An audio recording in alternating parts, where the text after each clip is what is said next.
This committee will come to order.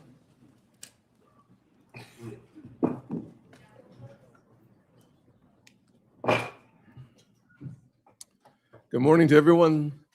This is Kevin Warsh. Thank you for being with us today. We're excited about the opportunity to discuss America's economy with you. This is really about the kitchen table. People across our country want to have confidence in our institutions, that your nomination goes in the direction of reinforcing why they should have confidence in the institutions. You've been nominated by the president to be the chairman of the Federal Reserve System. The Federal Reserve plays a powerful role in our economy. Monetary policy choices made at the Federal Reserve can affect the Americans' ability to buy groceries, whether or not they can afford a home, how far their paycheck goes, especially at the end of the month. And in South Carolina, I hear all the time how families are working hard, doing everything right, and still feeling squeezed. Bidenomics made prices go up, and paychecks have not kept pace. Too many parents are stretching every single dollar they have just to cover the basics. And too many workers are wondering when the economy will start to feel stronger at their kitchen table, not just on paper. Congress, President Trump, and his administration are focusing on fixing the disastrous mistakes of Bidenomics to restore Americans' confidence in our economy.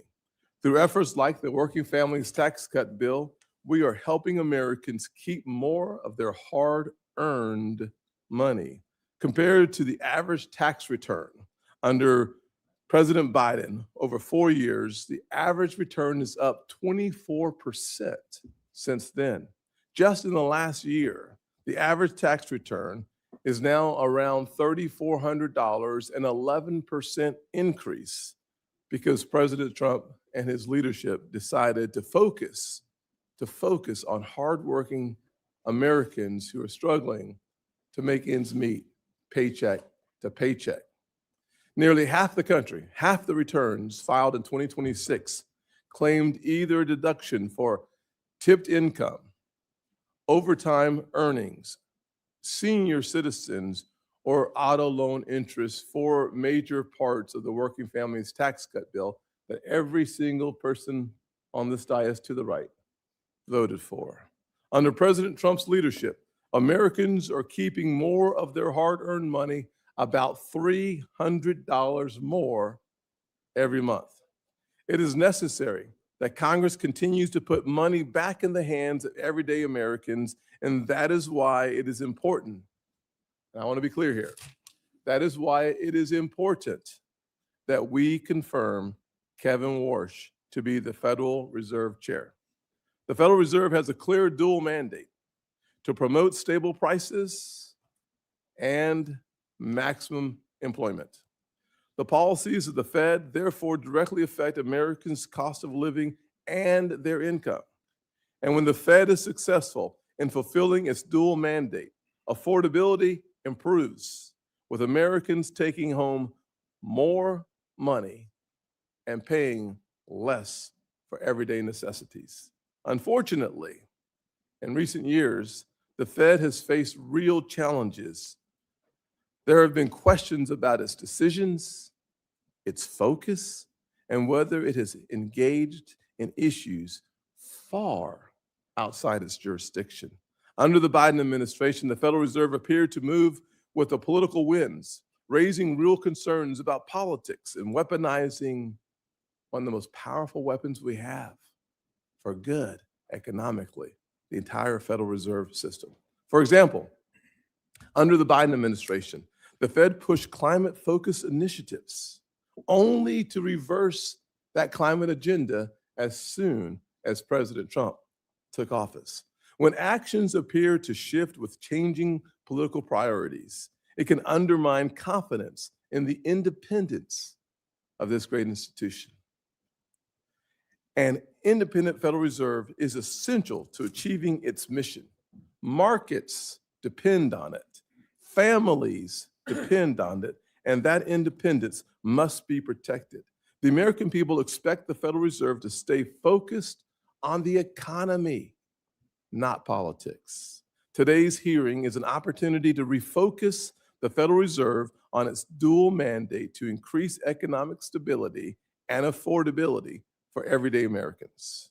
Kevin Warsh is battle tested and brings the necessary experience from his time as a Federal Reserve governor during the Great Recession. During his first term as governor, he helped our economy through the crisis and restored faith in the economy. He has seen the economy in its darkest days and understands how economic decisions affect job growth, our economy, and the opportunities that we have come to love as Americans. We want every citizen in this country to have a chance to live their version of the American dream. And that means having our private sector economy running as strong as possible, which means your focus has to be on everyday Americans and not politicians, not the political wins, but on everyday Americans who desperately want to restore their confidence in our institutions. Today, this committee will examine the plans Mr. Warsh has for his return to the Fed, this time as chair, and how he plans to lead the institution at a critical moment to deliver lower cost and real relief for working families. For folks back home in the great state of South Carolina and across the country, the goal is simple. They want lower costs and more opportunities. The Federal Reserve plays a key role in bringing prices down and helping wages go up. Confirming Kevin Warsh will make sure that affordability is at the center of our economic agenda. Senator Warren is now recognized.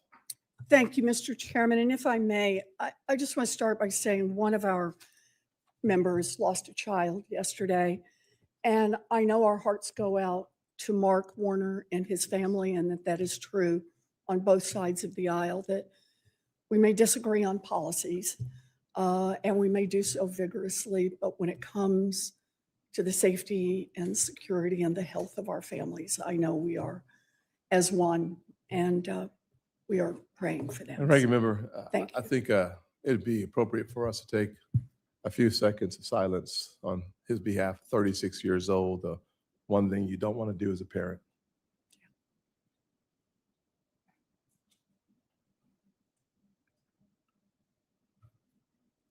Thank you. Thank you. Thank you, Mr. Chairman, and appreciate all you do. Okay. So we should not be having this hearing today. And here's the context. First, over the past year, President Trump has racked up one economic failure after another, and Americans know that. Consumer sentiment just hit its lowest level on record ever.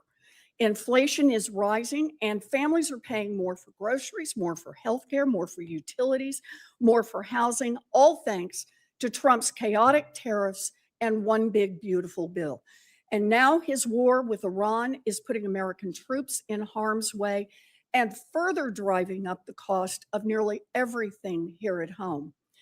Second, in your testimony, you said it's perfectly fine for elected officials to state their views on interest rates, but that is not what Donald Trump is doing. The president has repeatedly and illegally attempted to take over the Fed. His bogus attacks on Governor Lisa Cook and Chair Powell were designed to threaten all the members of the Fed to do Trump's bidding and open more spots for Trump flunkies. Why try to end the independence of the Fed? Because Trump's economic failures are causing him political problems, and he wants the Fed to use monetary policies to artificially juice the economy in the short term, and this is his last chance to do that before the November elections. Having a sock puppet in charge of the Fed would also give the president access to the Fed's powerful authorities to enrich himself, his family, and his Wall Street buddies. It could mean granting special accounts to his family's crypto company or bailouts to his friends on Wall Street if they get into trouble. In other words, a Fed under Donald Trump's control creates more opportunities for Trump's corruption. Third, the nominee before us today, Kevin Warsh, is uniquely ill-suited for the job as Fed chair. In our meeting last week, we discussed the 2008 financial crash, where 8 million people lost their jobs, 10 million people lost their homes, and millions more lost their life savings. Giant banks, however, got hundreds of billions of dollars in bailouts. Mr. Warsh was a Fed governor from 2006 to 2011. That's before, during, and after the crash. And he said to me that he has no regrets about anything he did. So let's take a deeper dive into Mr. Warsh's record. In the years leading up to the 2008 financial crisis, he was an enthusiastic cheerleader for credit default swaps and complex securitizations. He dismissed repeated and increasingly urgent concerns from housing advocates across the country regarding subprime mortgages. He refused to use the Fed's authorities to address the risks that were building in the financial system. And when the crisis hit and the economy blew up, Warsh took on the job of Wall Street's personal liaison on the Fed board. He was quick to respond to concerns from Wall Street CEOs, and he worked tirelessly to arrange multi-billion-dollar bailouts for them with nothing for American families. No regrets, he says, no regrets.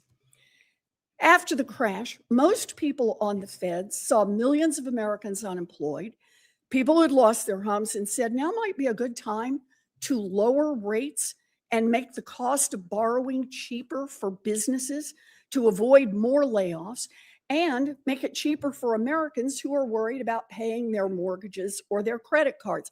But not Mr. Warsh. Nope. He wanted to keep interest rates high. And he sang the same song for more than a decade, even as the economy struggled. When the job of Fed chair became available during Trump's first term as president, Warsh held on to his high interest rate inflation hawk views, and Trump passed him by. Regretful, he soon reversed course and called for the Fed to pause interest rate hikes. Then, once Trump left office, Mr. Warsh flipped again and was even criticizing the Fed for cutting rates in the fall of 2024. But as soon as Donald Trump became president a second time, Warsh reversed himself once more and began shouting from the rooftops about how the Fed should cut interest rates. Evidently, he learned his lesson. This time around, he sucked up to Donald Trump to snag his dream job. Mr. Chairman, last week, every single Democratic member of this committee asked that you postpone this hearing and instead conduct oversight on the president's role in directing bogus criminal probes into Chair Powell and Governor Cook. The Senate should not be aiding and abetting Donald Trump's illegal takeover of the Fed by installing his chosen sock puppet as chair. It's an invitation for corruption and for economic catastrophe. We have the power to stop it, and we should be using that power. Thank you, Mr. Chairman.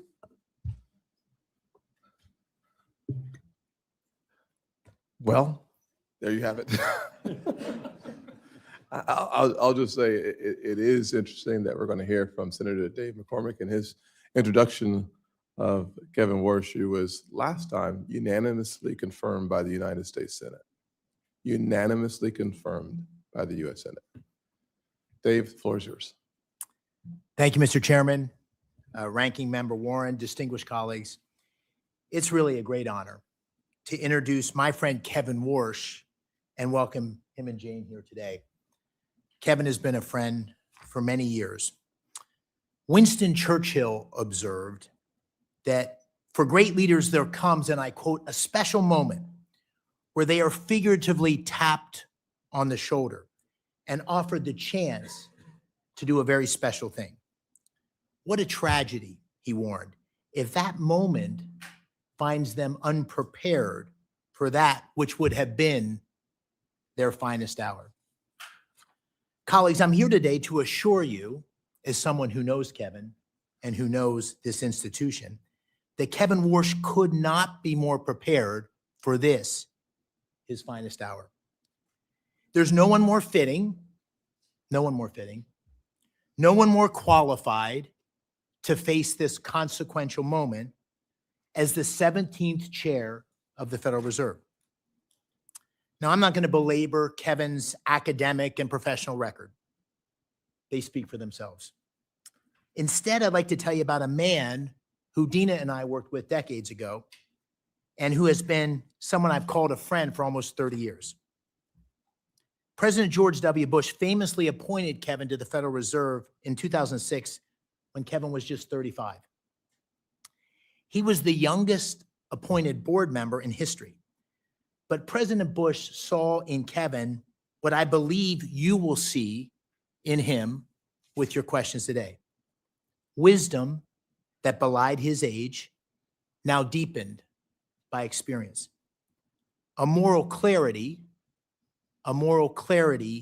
even in the most turbulent of times. A sharp and independent intellect, further strengthened by decades immersed in unforgiving global financial markets.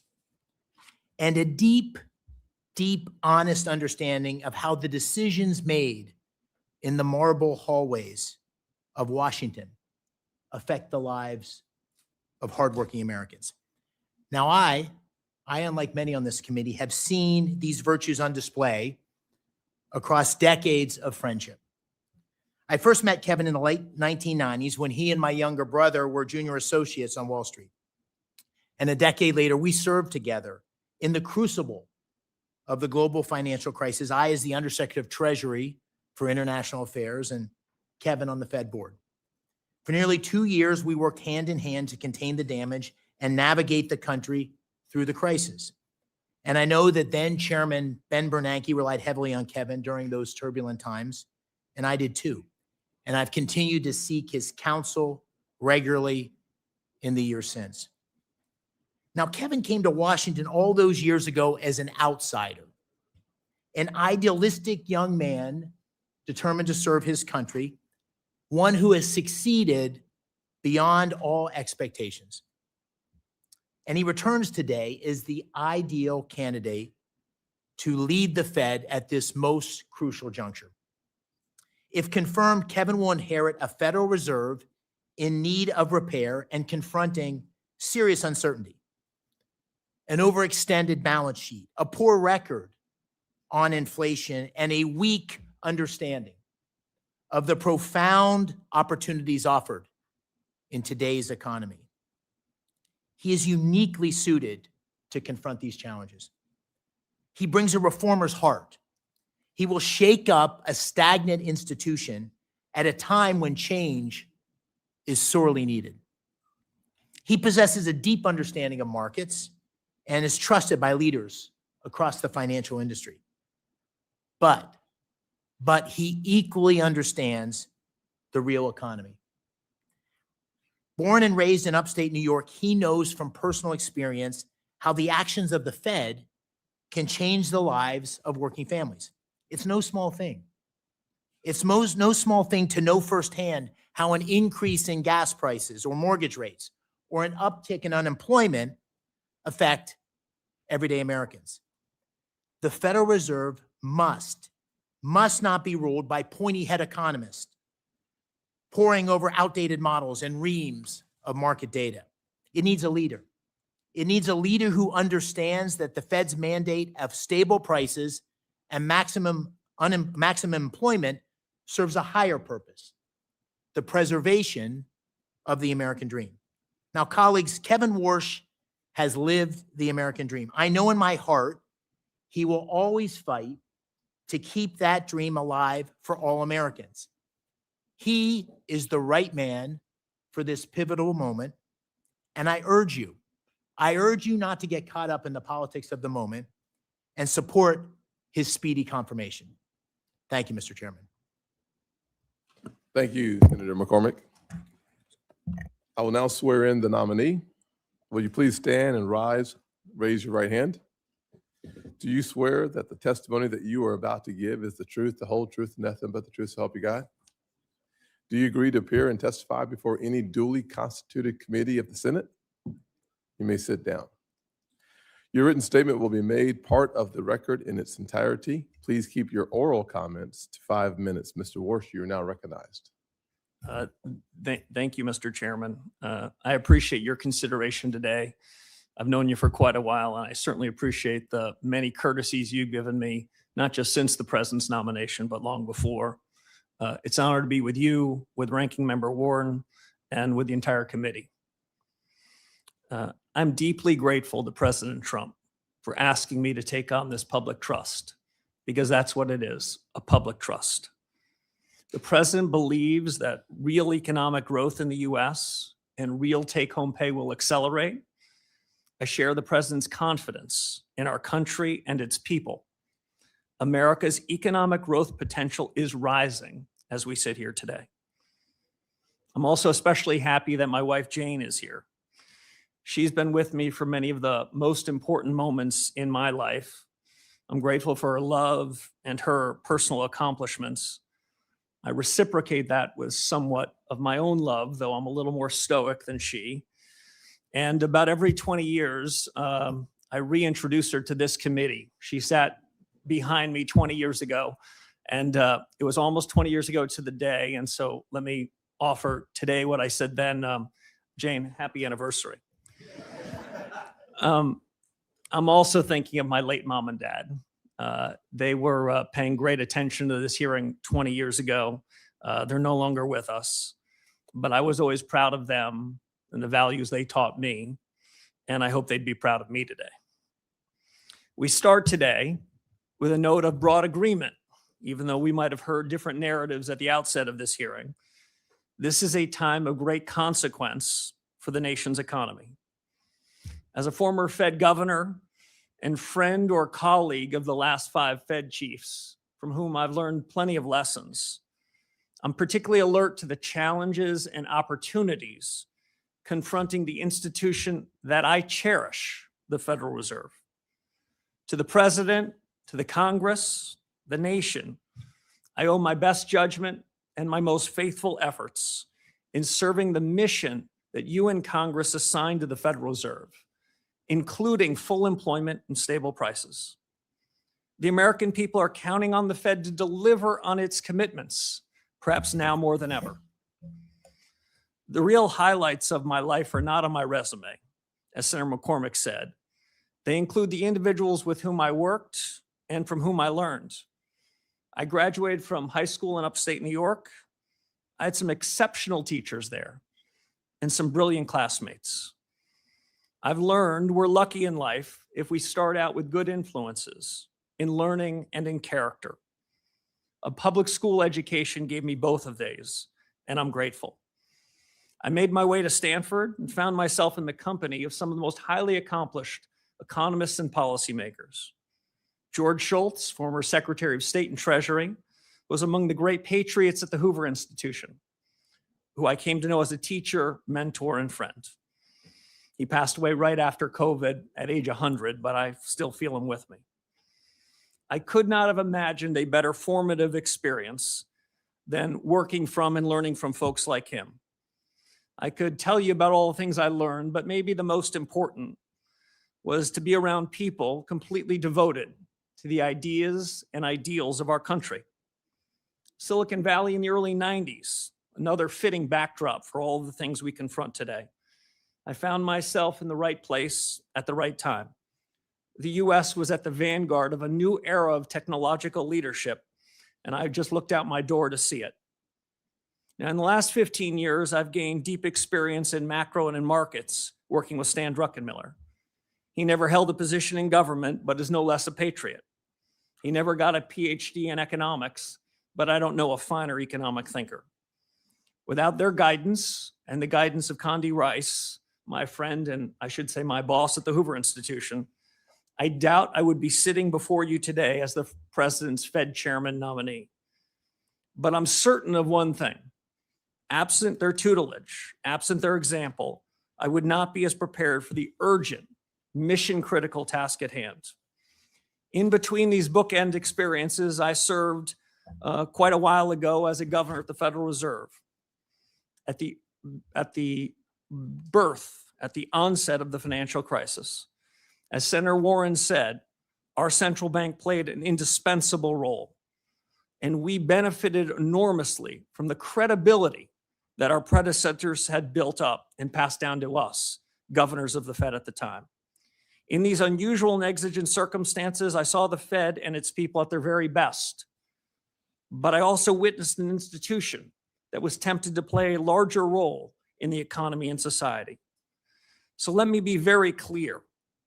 Monetary policy independence is essential. Monetary policy makers must act in the nation's interest. Their decisions the product of rigor, deliberation, and unclouded decision-making. And as Senator Warren said, I do not believe that independence of monetary policy is threatened when elected officials state their views on rates. Fed independence is up to the Fed. That has three implications. First, Congress is tasked with the mission to ensure price stability.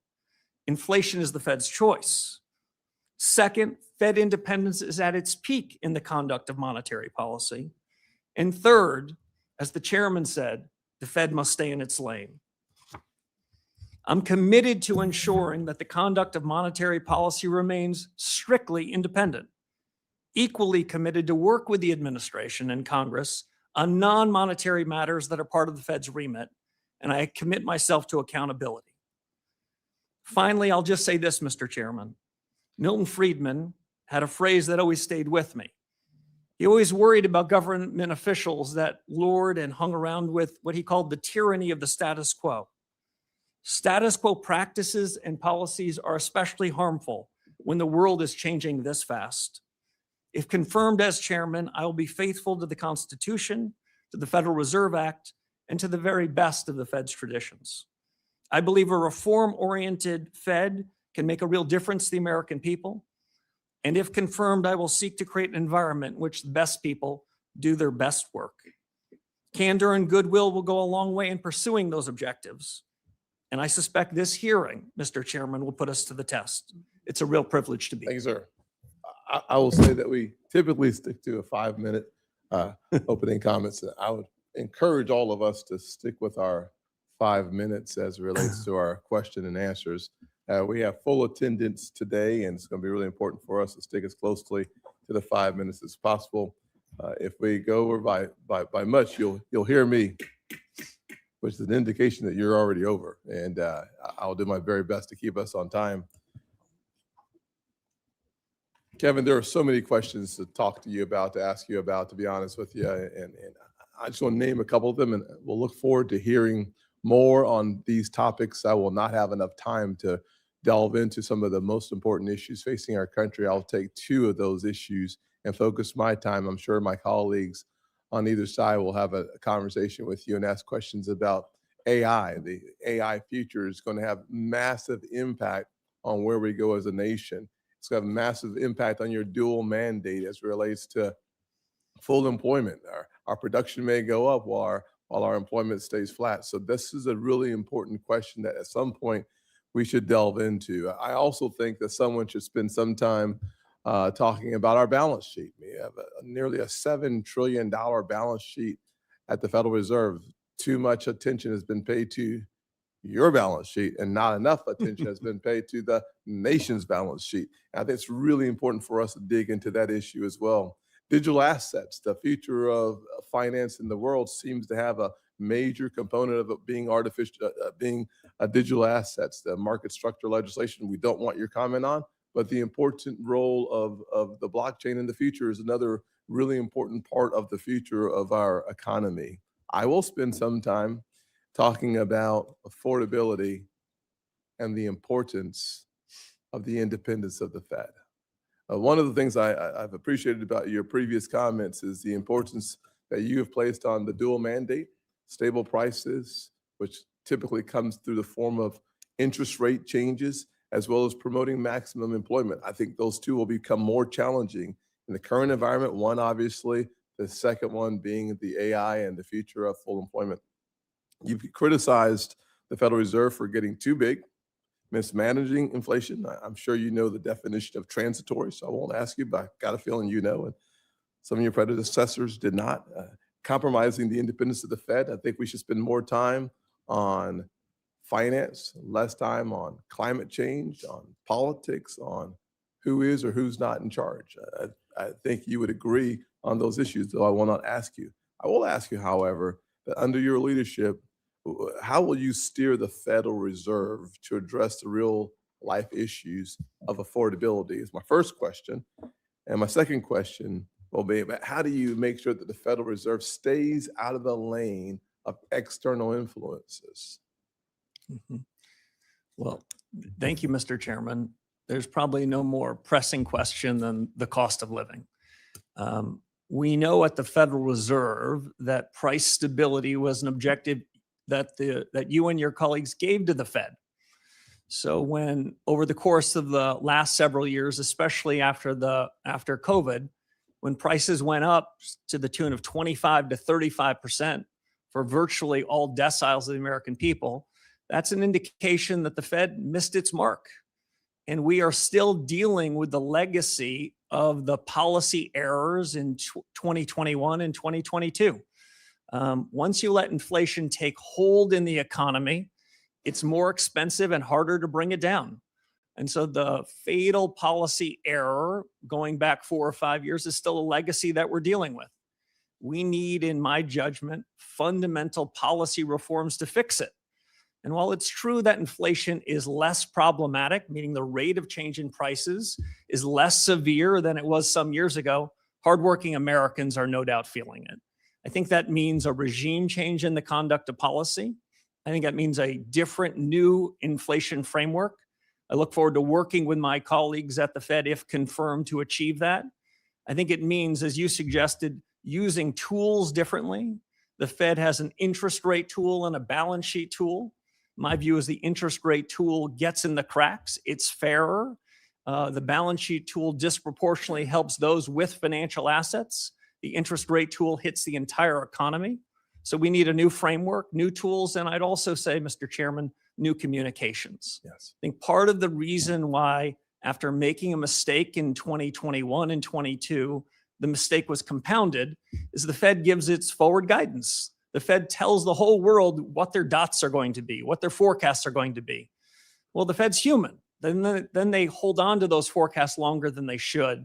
I think if the Fed were to wait until it gets into a meeting before making a decision, that incremental deliberation can keep the central bank from compounding its errors.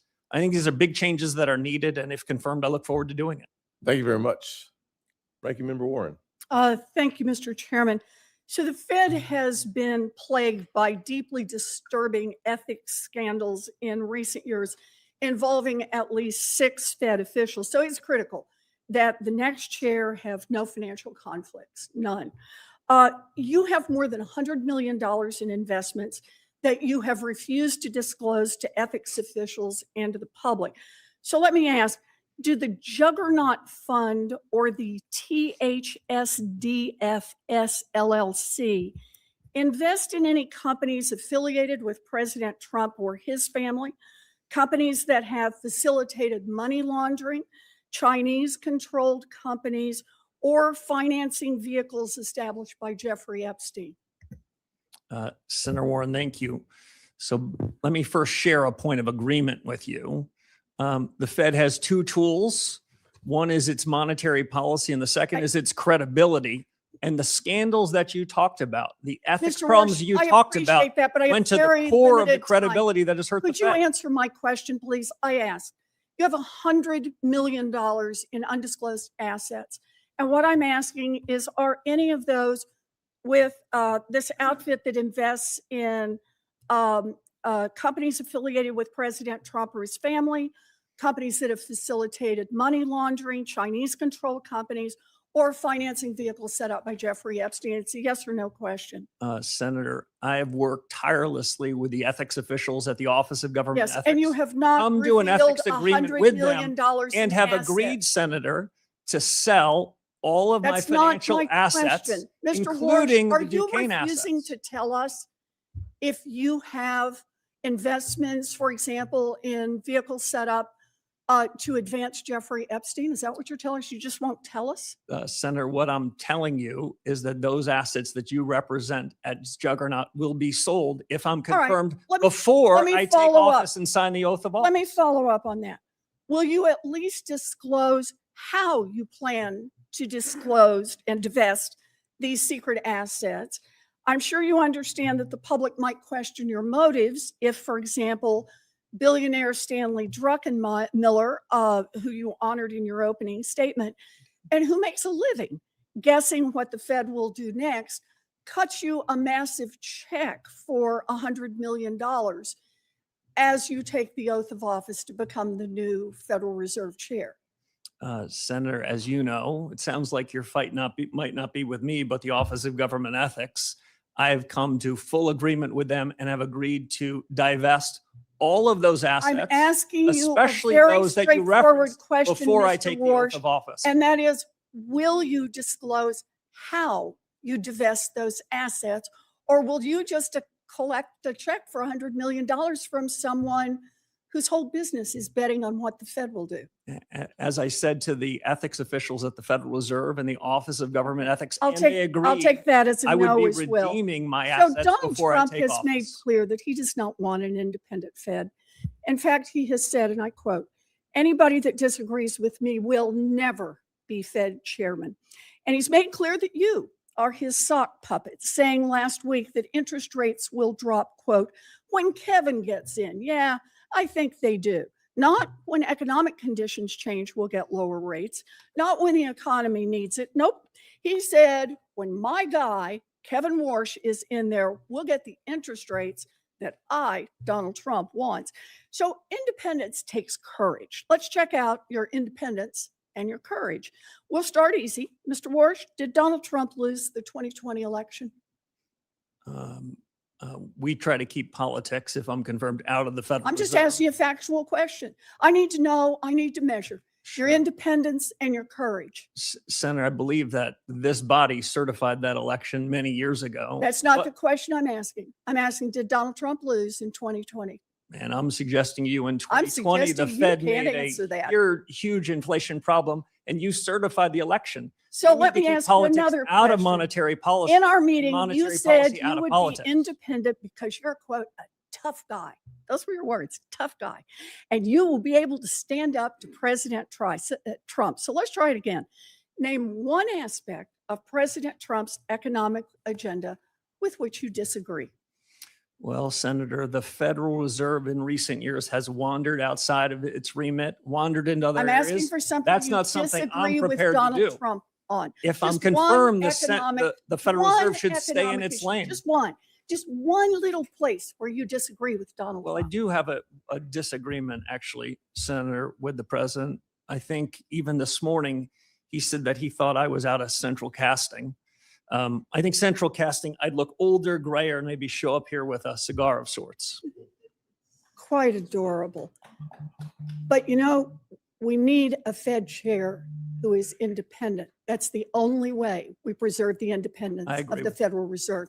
If you can't answer these questions, you don't have the courage and you don't have the independence. I agree Thank with you you, on Mr. independence, Senator. Senator Rounds. Thank you. Thank you, Mr. Chairman. Mr. Warsh, first of all, welcome.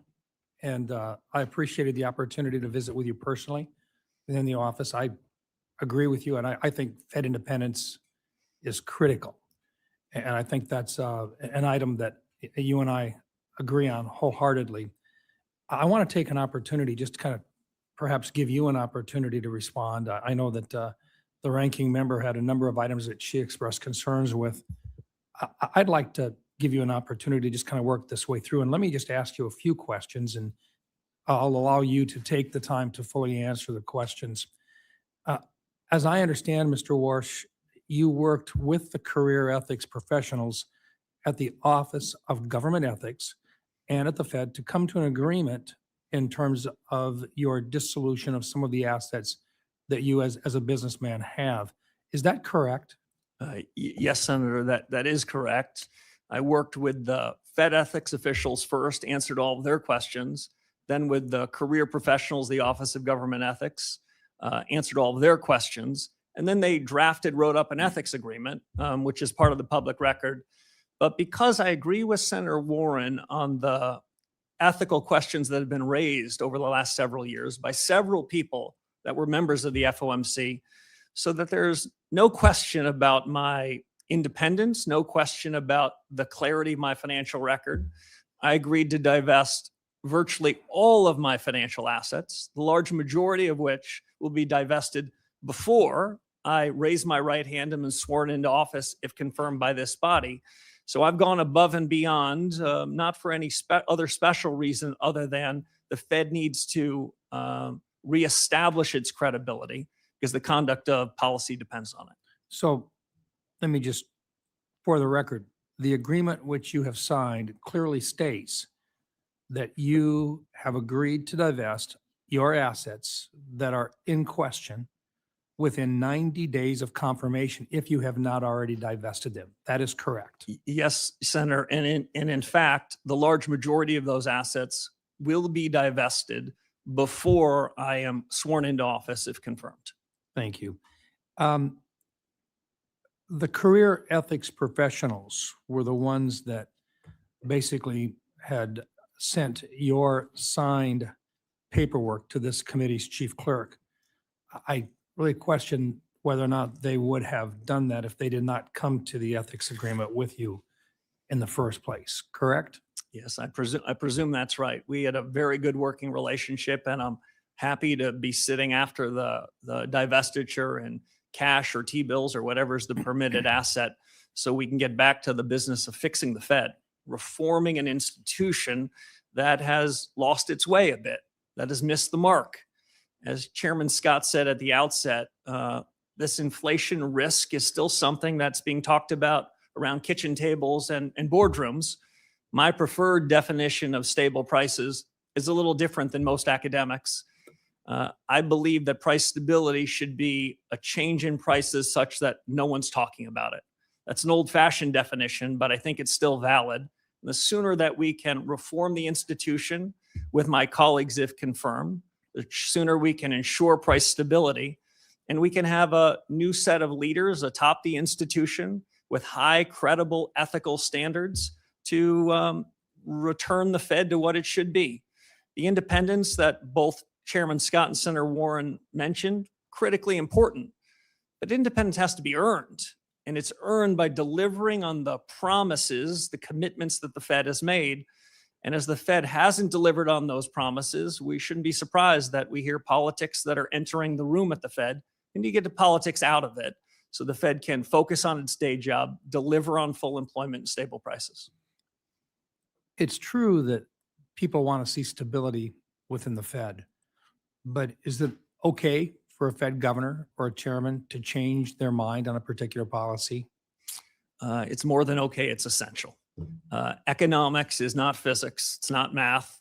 Frankly, most of us that ended up in the economics business, we started like I did as a math major. It was too hard. So we ended up in economics. In economics, what we need to do is focus to the left of the decimal point, not to the right of the decimal point. We need to focus on the big things. And if mistakes are made, central bankers, economic policymakers need to correct them fast. The real mistakes, the mistakes that cause inflation to be persistent, to undermine hardworking American standard of living, and when those mistakes go on. Thank you. Thank you, Mr. Chairman. Yes, sir. Senator Reed. Mr. Chairman, before we start the next question, I ask that we have entered into the record the U.S. Office of Government Ethics certification, which requires that all nominees disclose all of their assets and showing that Mr. Warsh is out of compliance and that he has not met the ethics requirements. Without objection, I will note, however, that what has been clearly articulated is that he will, according to his agreement with OGE, do what many others have done as well within 90 days, be not only in compliance, but to have divested himself from any assets that are in question. Mr. Chairman, can I ask? I don't think we've had other nominees who are out of compliance and not disclosing at the time they come before the hearing. Not on this committee, that's correct. Not in this committee. Before we, here's what we're not going to do. Fair enough. We're not going to have two chairmen, for sure. Just asking. Number one. Number two, what we're also not going to do is debate what we're putting into the record. And finally, what we are going to do is have a conversation about America's economy. And frankly, we all deserve the opportunity to ask our questions. We don't get to figure out the answers, but we do get to ask our questions. And I hope that we are able to continue in that direction. As long as we are, we're going to have a very good hearing. And if we're not, then I will find a way to help us to expedite getting back on track. Senator Reed. Thank you very much, Mr. Chairman, Mr. Warsh. Until you dispose of all the assets you've identified to the Office of Government Ethics, you will not be in compliance. Is that correct? My understanding is that a signed ethics agreement provides duties and responsibilities on me and duties and responsibilities on the government. And that's what the nature of the ethics agreement is. You have an agreement that within 90 days, you will dispose of all your assets. Is that correct? Senator, I have an agreement within 90 days so that there is no appearance of anything inappropriate, that I would divest all of my assets, the majority of which before sworn in. What I've disclosed, Senator, is all the information that is mine to disclose. I've shared all information about assets that I control and that I can share, which I did much to the satisfaction of the Government Ethics Office. Excuse me. What you've said is that you will take the oath, if confirmed as chairman, with assets that have already been identified as presenting potential conflicts of interest. Will you agree to not take the oath until you have fully disposed all the assets that you've been identified? Senator, I'll agree to take the oath pursuant to the terms of the ethics agreement that I struck with the Office of Government Ethics. I don't think anyone could do more than that other than me. I've agreed to divest even more assets so that I will have virtually no financial assets. The divestiture is totally up to you. You can select what assets you're disposing of, what assets you keep. Is that correct? And then still be sworn in as chairman. The divestiture is up to the agreement that I struck with the Office of Government Ethics. Who makes the decision as to what assets are divested, you or the Office of Government Ethics? Both of us. That's why it's an agreement. Excuse me. I must commend you on the way you can circularly go around questions and not answer them. It's a skill. Unfortunately, it's not a good skill for the chairman or of the Federal Reserve Board. We typically ask questions and expect to get direct, faithful answers. You haven't given them to the ranking member, and you're not giving them to me. So again, you feel you will not be, you will be compliant if after 90 days, you still have a significant number of assets that have been identified as presenting conflicts of interest. Is that your view? No, Senator. If I were to violate the ethics agreement, I would not be in compliance. If I follow the agreement, I will be. Well, that's your position. I think others would differ. When you sell all your assets, where are you going to place the proceeds of those sales? I believe that Chairman Powell has placed them in sort of funds which are very difficult to individually influence. Do you propose to do that? Yeah, I propose to put them in permissible assets that are as close to cash or treasury bills as I possibly can. I haven't selected anything, but it will be as plain vanilla as possible so that there would be no appearance or reality of having any influence. We'll be sitting in something like cash. Okay. Now, the question of independence is just one that I think will dominate these proceedings. This morning, President Trump was asked on CNBC will you be disappointed if your new Fed chair doesn't cut rates right away? And President Trump answered, I would. It's very hard to separate President Trump's obsession with rate cuts, his attacks on the Federal Reserve, on Chairman Powell particularly, and your nomination. So this independence thing seems to have evaporated quite quickly between President Trump's statements and your positions. Again, you maintain you'll be independent of President Trump? Yes, Senator, I do. Well, President Trump constantly maintains that nobody's independent of him, that it's his morality that guides the whole United States government, including the Federal Reserve, and that you will be someone who will carry out his wishes. Frankly, do you suspect that he chose you because you indicated to him that you want to cut rates? Senator, I don't know the reason for the president's choice, but I can tell you what I've been writing about for 15 years and what I said to the president, which is you're going to cut. I'll cut rates if you give me the job. no, that's not what I said, Senator. Now, the president, as you might know, much like virtually all presidents I've either known or studied, presidents tend to be for cutting rates. I think the difference is President Trump expresses it quite publicly without surrogates or subterfuge, but presidents want lower rates. But Fed independence is up to the Fed. Fed That's leadership nonsense. has to make a decision about what's the right thing to do. No, In my judgment, you're a leader. You're the leader. You establish the moral and ethical standards and economic principles of the Fed. And you just pass it off to, well, it's not my job. It's everybody's job. That means it's nobody's job. Thank you. Senator Tillis, Mr. Chair, before my time starts, can I make a parliamentary inquiry? certainly. I want to make sure that we get this right because I'm not an attorney, but I think it's pretty important to suggest that according to Mr. Warsh, he has signed an agreement that is in compliance, provided that he executes the agreement. Correct. So we should not have into the record that he is before us out of compliance, because you stipulated that what Senator Warren said was a first of a kind here, but he is not out of compliance. He has agreement that if he executes, will be in compliance. That's why he's properly before us. And I just want to make sure for the record that that is clear. Yeah, very clear. Let me just say it. I'm going to reiterate what you just said, but I was writing it down myself. The Office of Government Ethics has entered into an agreement with Kevin Warsh that he has up until 90 days after confirmed to divest of his assets. So the word, I mean, to non-attorneys here, I heard someone say he's before us out of compliance, and that's why I checked with the staff to be absolutely certain. He is properly before us. He will be in compliance if he executes agreement that addresses the concerns that have been presented by some of my colleagues on the other side of the aisle. I just want to confirm for the record that that is in fact accurate.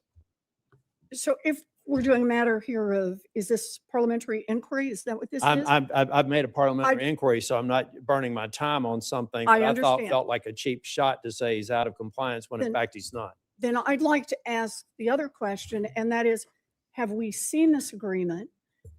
Do we have any way to verify that, in fact, these sales will occur if we have no idea what's in them and no one has told? And let's do remember the law for a minute. The Fed, unlike other parts of government, do not have a 90-day, you can be out of compliance. Fed law is explicit that you cannot own any portion of a financial interest in a bank. or a Mr. President, financial Mr. Chairman, excuse me Senator for Goode. interrupting. This, Senator, Now are I'm going we to let the gonna, attorneys take are we over. going to all get extra time here? No. I'd like an extra 3 minutes, All right. okay? Mr. Chair, I just, for the record, and the only reason I say That was a parliamentary inquiry, so it doesn't count, but okay? Mr. Chair, the reason I mentioned that is because you had stipulated it. I don't think you meant it this way, but you as the chair said that this is the first of a kind of someone being out of compliance. I don't think you Let me- meant that. I yeah. wanted to make sure Let me it was clear for the record. Well, let me just be very clear again. The career ethics professionals were the ones that sent Mr. Warsh's signed paperwork to this committee's chief clerk. They would not have done so if they did not come to an ethics agreement with Mr. Warsh. Mr. Kennedy, Senator Kennedy does raise a good point. We are going to stick to our timeline, and I appreciate you raising the point of how long an inquiry can go on, and that does not buy you more time unless, of course, we all decide we want more time, and then I would rule on that, and I would rule against it. Thank you, Mr. Chair. Mr. Warsh, congratulations. You can't count this as a date with Jane, particularly this one. I think probably the first hearing was a little less acrimonious. I'm not going to ask you anything. You can take a break and get ready for the bludgeoning on the other side. They're going to beat you till you bleed, and then they're going to beat you for bleeding. I'm going to talk about what's preventing me from being in a position to vote for you until we've spent time together in my office. You have extraordinary credentials. They're impeccable. I think the way you're dealing with the ethics issue is strong. Problem I have is where we are right now. And I start by saying, I loved your opening statement. I love your focus on the independence of the Fed. I love the idea of Fed independence with respect to achieving the dual mandate, but Fed transparency on so many other things that the Fed does that frankly we're all frustrated with, bank examination, supervision being some among them that I think we should have more insight into. Mr. Chair, I'd like to submit for the record 2 executive orders under President Trump, one in 2020 and one in 2025, talking about making federal architecture beautiful again and focusing on trying to preserve the integrity of old buildings. Without objection. Thank you. And Mr. Chair, I will be submitting an analysis, but if we can go to slide 2 and turn it up right. Much has been made about the building project that has Chair Powell under investigation. I'm not going to get into the details except to say that I used to work for a firm that did audit and compliance. So I'm naturally wired to go back from the ground up and figure out what the deal is. Here's what I know. The Martin building has been conflated into this project to make it a $4 billion building. Even if you put the Martin building in, it's a $3 billion building. The reality is what we're talking about is the Eccles building and the East building, for which, bring that up higher, Jack, you're a tall guy so people can see it. These are the overruns. And these overruns occurred in part because the cost of inputs went up 69% since the original estimate. Asbestos was identified. Remediation was required. Pylons had to be built underneath the building because it turns out they used it as a landfill and they had a water table issue. There were a variety of reasons why this building went over budget. And as a matter of fact, if we put everybody in prison in federal government that had a budget go over, we'd have to reserve an area roughly the size of Texas for a penal colony because of the way government projects work. And the reality is the overage of inflation adjusted was about $730 million, the majority of which seems to be legitimate. Next slide. Not acceptable, unfortunate, but legitimate. Now, what I've really got a problem with, and we're talking about Fed independence. By the way, I think you're going to be independent. You have to be. You got to convince 11 other people to vote with you, at least a majority. It's a consensus organization. You try to get the majority to. Most of these votes are 11-1. So if anybody thinks the president can appoint somebody and you unilaterally can control things, you're going to be an unsuccessful chair if history is any guide, and you've served under some of the best. So I know you're going to do it right. The problem that I have here is that we had some U.S. attorney with a dream or assistant U.S. attorney thinking it would be cute to bring Chair Powell under an investigation just a few months before the position was going to be open. This happened this year. Normal course and speed. Here's how it works at the Fed. May the 15th, the term would have expired. We'd be having this hearing. You'd be getting confirmed. Custom also suggests that the sitting chair, even though he has 2 years left on his term, would have exited. But instead, we have somebody who thinks a building project that went over by about $700 million with a lot of what seemed to be justifications for it are holding up this whole process. It sounds like to me somebody over in the DOJ Didn't even check with the boss. The boss said on the same night that I said I can't go forward until this bogus investigation is done with, said he didn't know anything about it. So we've got people in DOJ over in the DC circuit or the DC district doing these investigations. We have got to end this investigation. Big DOJ didn't know about it. The president didn't know about it. Let's get rid of this investigation so I can support your confirmation. Mr. Warsh, the only thing I've found the least bit odd about you is you've never watched an episode of Seinfeld. You've spent so much time at being a rock solid economist that you're not even taking time away for a little laugh like that. I look forward to supporting your nomination, and I look forward to this investigation being taken down. If the chair wants to have all of our subcommittees start looking at capital expenditure projects for the agencies that we're overseeing, I think that's a great idea. And I'd like to be on a committee specifically drilling down on this analysis. If somebody can prove me wrong, I'd be happy to make a criminal referral. But I don't have the DC circuit tell me a crime was committed when 7 members on this committee said it wasn't, including the chair. Thank you, Mr. Chair. You're welcome. Only one question. What is Seinfeld? Senator Van Hollen. Mr. Chairman, thank you. Mr. Warsh, good to see you. Reviewing your record, I am concerned that your position on interest rates seems to shift with what's politically convenient rather than based on sound economic judgment.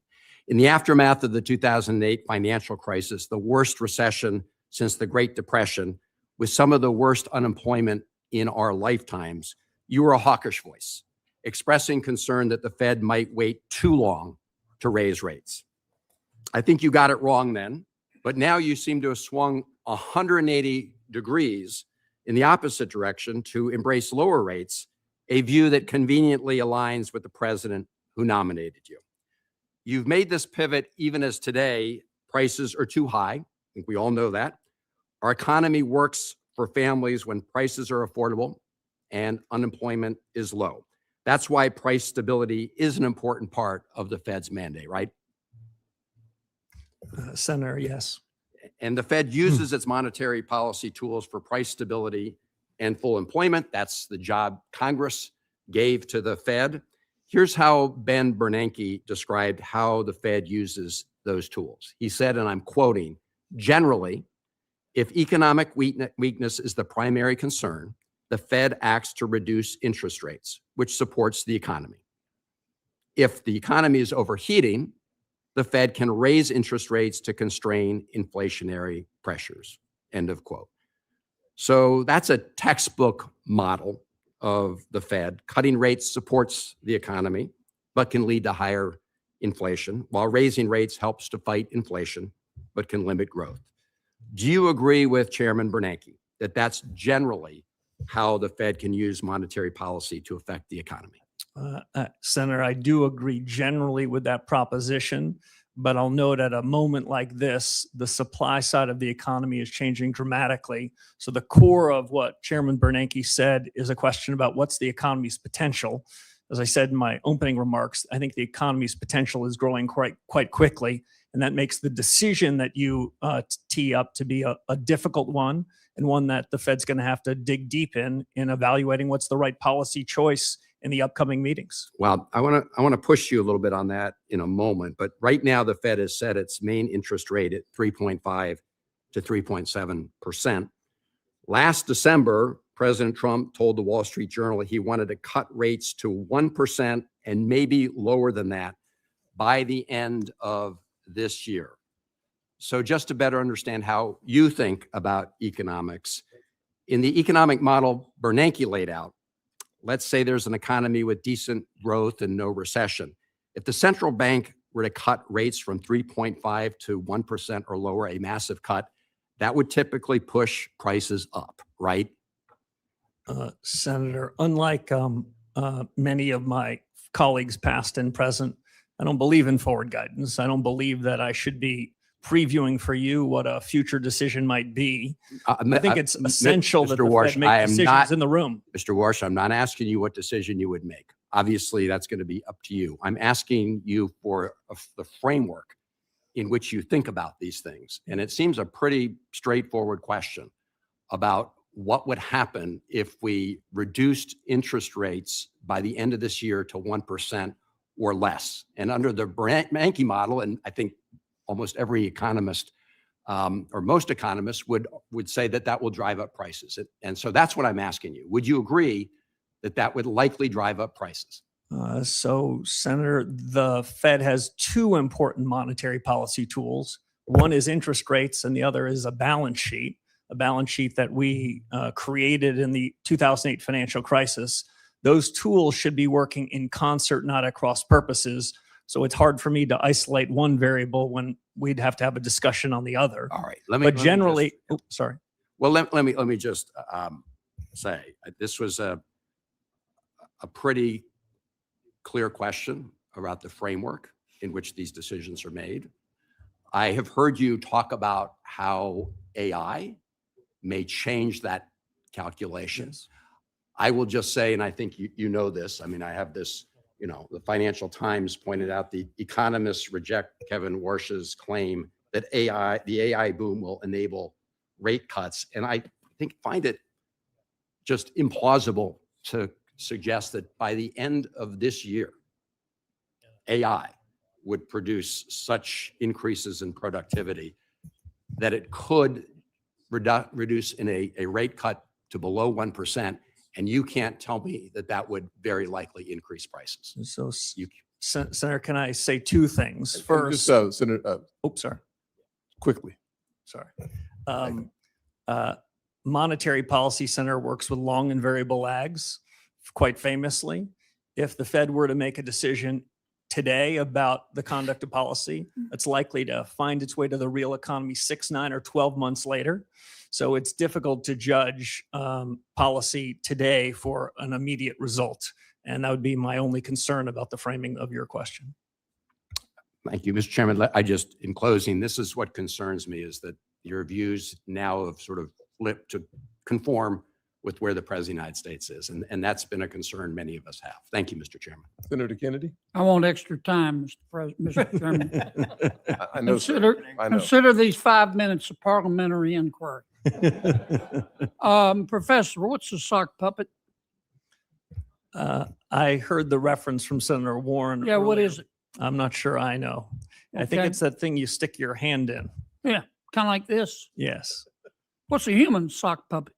Isn't a human sock puppet somebody who'll do what somebody else tells them to do? I think that's what the senator was trying to suggest. I Are you think that going was to the be innuendo. Are you going to be the president's human sock puppet? Senator, absolutely not. Are you going to be anybody's human sock puppet?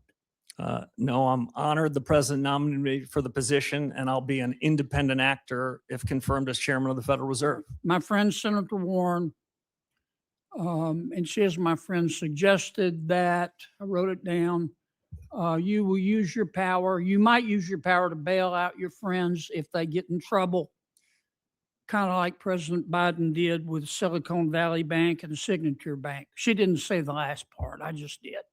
Are you going to do that? No, Senator. Okay. The ethics folks, they've cleared you, but they said you got to sell some assets. Is that right? Yes, sir. Okay. And these assets that you have, you can't just hold a yard sale, can you? No, not for most of them. Sir. Okay. So it takes a reasonable period of time, right? Yes, sir. And you've promised to sell them, right? I did. And if you don't sell them, we'll know, and the ethics folks will know, right? Yes, I'd be in violation of the ethics agreement if I refuse to sell them. But you're going to sell them, right? Yes, Senator, I will. Okay. Can we agree that politicians have the right to offer you advice about what to do with interest rates? Senator, we can agree, and it's not something that I would shy away from. I've heard many senators from this very committee in years past express strong views on interest rates. Okay. Humble central bankers should be listening and then making their own decisions. But some politicians matter more than others. And generally speaking, presidents matter, their opinion matters more than, say, a senator. President Trump has offered his opinion about what you ought to do with interest rates. Is that right? Senator, he has not made his opinion on that a secret to anybody. And every president has that you're aware of. Yes, Hasn't it? and they all tend to be in the same direction, Senator Kennedy. Okay. Now, the problem is, can we agree that your credibility as Fed chairman is the most important thing you have? It's the most important thing to me. It's the most important thing to the institution, and it's the most important thing to the successful conduct of policy. Okay. If the That's a- markets That's a think that you're- yes, right? Yes, Senator. Okay. The problem is that President Trump has said he's not going to appoint anybody who wouldn't agree to lower interest rates. Have you agreed with the president that you're going to lower interest rates? Senator, I'm glad you framed it that way. The president never asked me to predetermine, commit, fix, decide on any interest rate decision in any of our discussions, nor would I ever agree to do so. So the president has never sat you down, looked you in the eye, and said, here's the deal, Scooter. I'm going to appoint you, but you got to agree to lower interest rates. That didn't happen, or did happen? The president never once asked me to commit to any particular interest rate decision, period. And nor would I ever agree to do so if he had, but he never did. I was honored he nominated me. Like everyone else in the committee in the world, I've heard his view on interest rates. It sounded very similar to me to every other president in economic history that I've studied. Okay. I've got one more question because I'm about to run out of my parliamentary inquiry time. I've heard your argument the last few months about artificial intelligence has made us so productive, labor so productive that companies don't have to raise prices. Therefore, inflation isn't a problem. Therefore, rates can be cut. Do you really believe that right now? No, that is not how I would characterize the story on AI. Okay, but you've said what I just said, haven't you? I have said that this is the most disruptive moment in modern economic history in the U.S. and the world. I've said that artificial intelligence, AI, short Okay, for let me American stop you ingenuity, because can have a the big effect. chair's going to cut me off. Oops, sorry. Here's my worry, that a lot of this stuff about artificial intelligence making us more productive is a bunch of hype by people who want to sell stock in an IPO. Okay, I'd be careful there. Yeah. Thank you, Mr. Chairman. I'll get to my 5 minutes in a little bit. So you come back about midnight, sir. We'll go ahead and start all over again. Brand new day, sir. Brand new day. Thank you for your patience. Senator Thank you. Cortez Masto. Thank you. Yes, ma'am. Mr. Warsh, thank you for taking the time with me. I appreciate meeting with you. Congratulations on this nomination and welcome to all your family, friends who are here. Let me talk to you about a couple of things it's really around economic theory. And we have talked a little bit about this when we were meeting. Inflation has been above the Fed's target for 5 years. Would you agree with that? Yes, Senator. Yeah, yes. and core PCE inflation has been running at about 3%, a full point above that Fed target, correct? Yes. And so some Federal Reserve officials have said that this excess is due to tariffs. Do you agree with that? Senator, I don't. If I can make 2 points. Please. Much as we discussed in your office, I think the data that's being used to judge inflation is quite imperfect data. And among the projects that the economics profession, and if I'm confirmed as chairman of the Fed needs to do, is to try to use our new understanding and new data sources to see what's really the inflation rate in the economy. We used to use core PCE, core measures, so we'd exclude food and energy because it was sort of a rough swag as to what was going on. We don't have to do a rough swag anymore. What I'm most interested in is what's the underlying inflation rate, not what's the one-time change in prices because of a change in geopolitics or a change in beef, but what's the underlying generalized change in prices in the economy. And my broad sense is that these inflation risks and the inflation damage the last several years is improving somewhat. It has improved somewhat in the last year.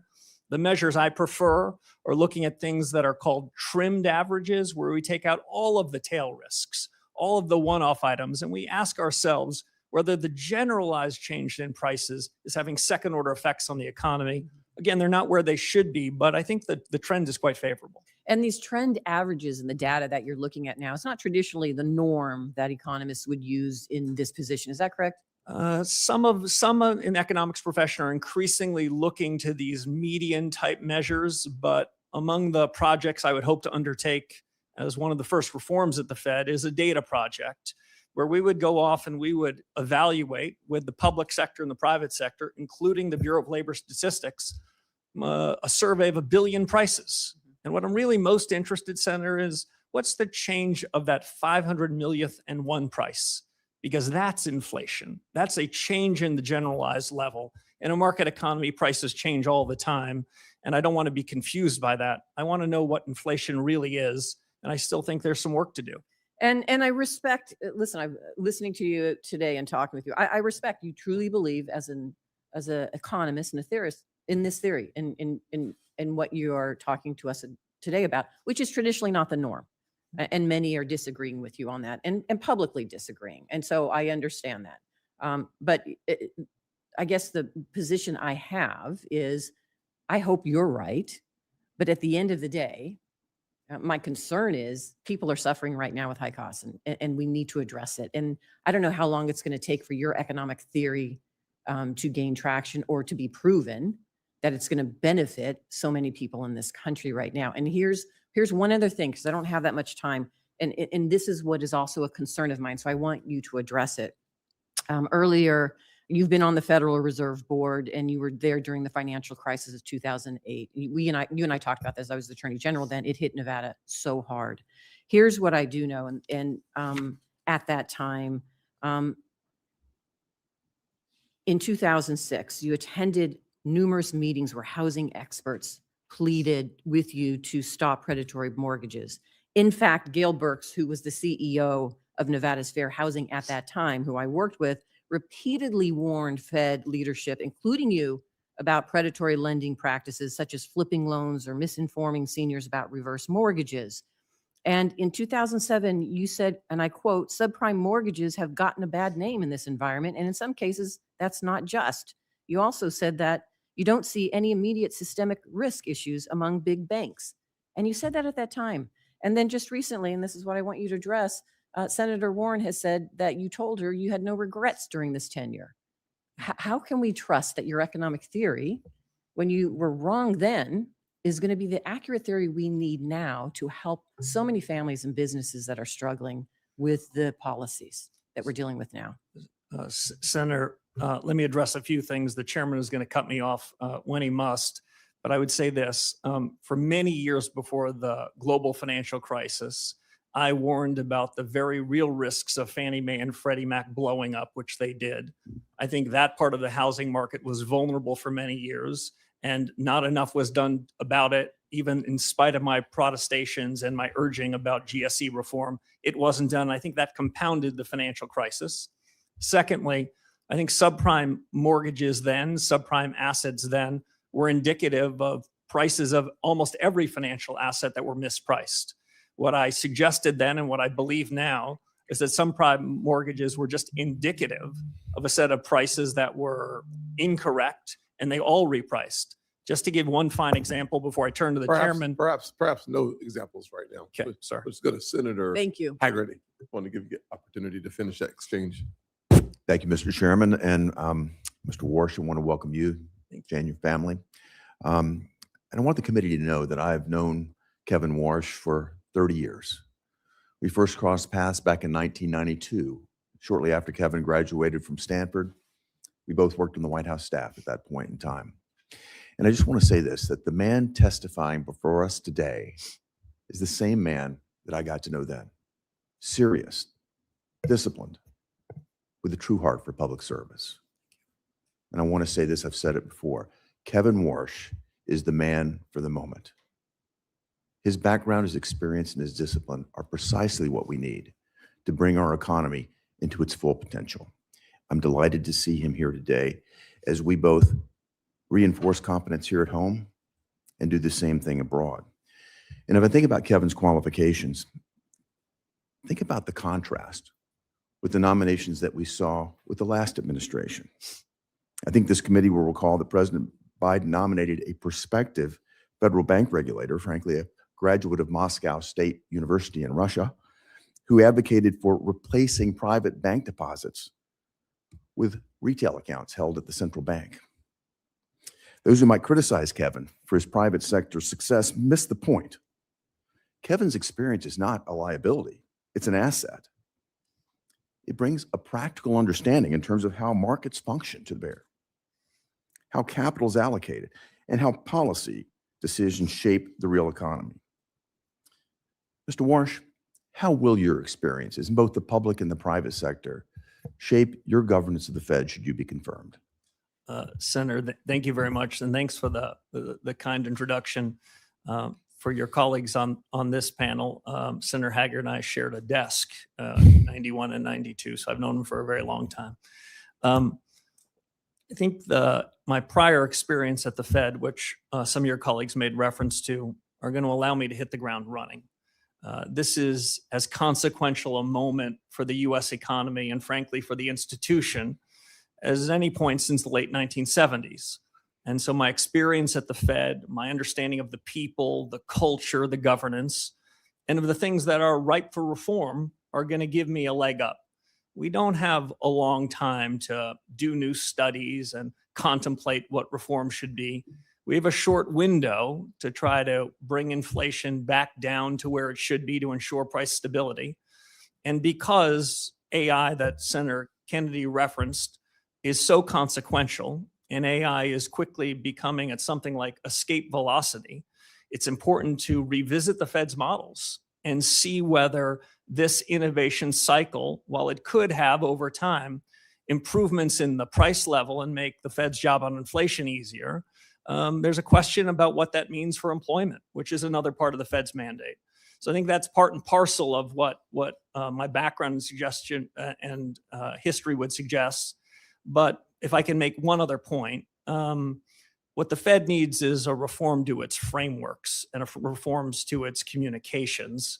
I've seen what the Fed's done well, and often I'll give them one cheer or two, but now more than ever, the Federal Reserve needs 3 cheers, and that's what I hope to deliver. Well, let's stay on this point, particularly, and you've mentioned this in your commentary, the point of the Fed's mission creep over the years. If you think about what the Fed has done, they've strayed into what I would call politically contentious areas. They've gone well beyond their core mandate. And we've seen this across the Federal Reserve System. And what the Fed has done is eroded its credibility. It's what it should be, which is an apolitical and independent central bank. In bank regulation and supervision, the Fed's focused on non-material and often politically charged areas. I'm thinking about climate change policy here. Elsewhere in the Federal Reserve System, we've seen regional reserve banks used as platforms for promoting very divisive partisan policies. There I'm thinking about DEI, climate policy, even racial reparations. The Minneapolis Fed even went so far as to publicly lobby for an amendment to a state constitution on education policy. How far beyond the remit can they get? In the 2020 Monetary Policy Review, the Fed even sought to redefine its legislative mandate of maximum employment as a broad-based and inclusive goal, close quote. I mean, that's tacitly understood to mean that the Fed should accept higher inflation to privilege select groups of Americans. And while the Fed undertook this social engineering, it also financially engineered a massive footprint in our market. QE provided near unlimited bid for government debt, which of course made it easy for us to subsidize more government debt here. It subsidized government financing, and it encouraged, frankly, what I view as very reckless federal spending. In each of these examples, we see a clear pattern. The Fed has strayed beyond its core mandate to encroach upon policy decisions that ought to be left to those of us that are democratically accountable. Mr. Warsh, the Fed's own actions have eroded its credibility. What do you think should be done to regain public trust? Senator, robust reform. The Fed can deliver on the mandate that you gave it if it sticks to its knitting. As it wanders into areas upon which it has neither authority or expertise, it loses its focus. And I'll just give one example. In 2020, as you reference, when the Federal Reserve changed its inflation framework in August of 2020, inflation was running at around 1.72%. And the Fed changed its framework, rewrote in some sense the remit you gave it, and they asked for a little more inflation. They ended up with a lot more. And that was the foundation for the inflation surge that happened in the subsequent years, which we're still living with. Thank you, Mr. Warsh. Thank you, Mr. Chairman. Senator Smith. Thank you, Mr. Chair. Good morning, Mr. Warsh. It's still morning. Let me start with this. I think you have said that you have confidence that this economy has potential. I think that's fair to say. And you've also said that this is a time of great consequence for the nation's economy, perhaps one of the most significant hinge points in a couple of generations. That's fair to say? Yes, Senator. Thank you. And so I agree with that. And I actually want to go a bit further because I think that it seems to me that this economy is amazing for rich people, people who have a lot of capital. And in fact, we can see in 2025, billionaire wealth grew 3 times faster than the average rate of the previous 5 years. And wealthy households hold a massive portion of the nation's wealth. And this, I think, is the tipping point that our economy actually faces right now. And I can tell you that in Minnesota, a lot of people are telling me that it is harder and harder for them to afford the basics. They aren't rich. They don't have enough money to pay their bills, to pay their doctor's bills. So I want to look at this with you for a few minutes. And I want to start with inflation. So last week, President Trump said that gas prices are, quote, not very high, and, quote, we're having some fake inflation because of the fuel. So understanding what you've been saying about data and measurement and all of that, let me just ask you, do you think that gas prices going up 20% is fake inflation?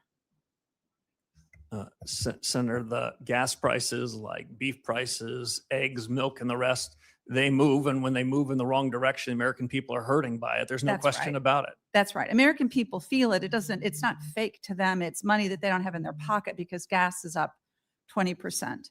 I think my constituents would say that inflation is real and not fake. Okay, so let's look at unemployment. At the State of the Union, the president said, quote, the roaring economy, excuse me, this is the quote, the roaring economy is roaring like never before.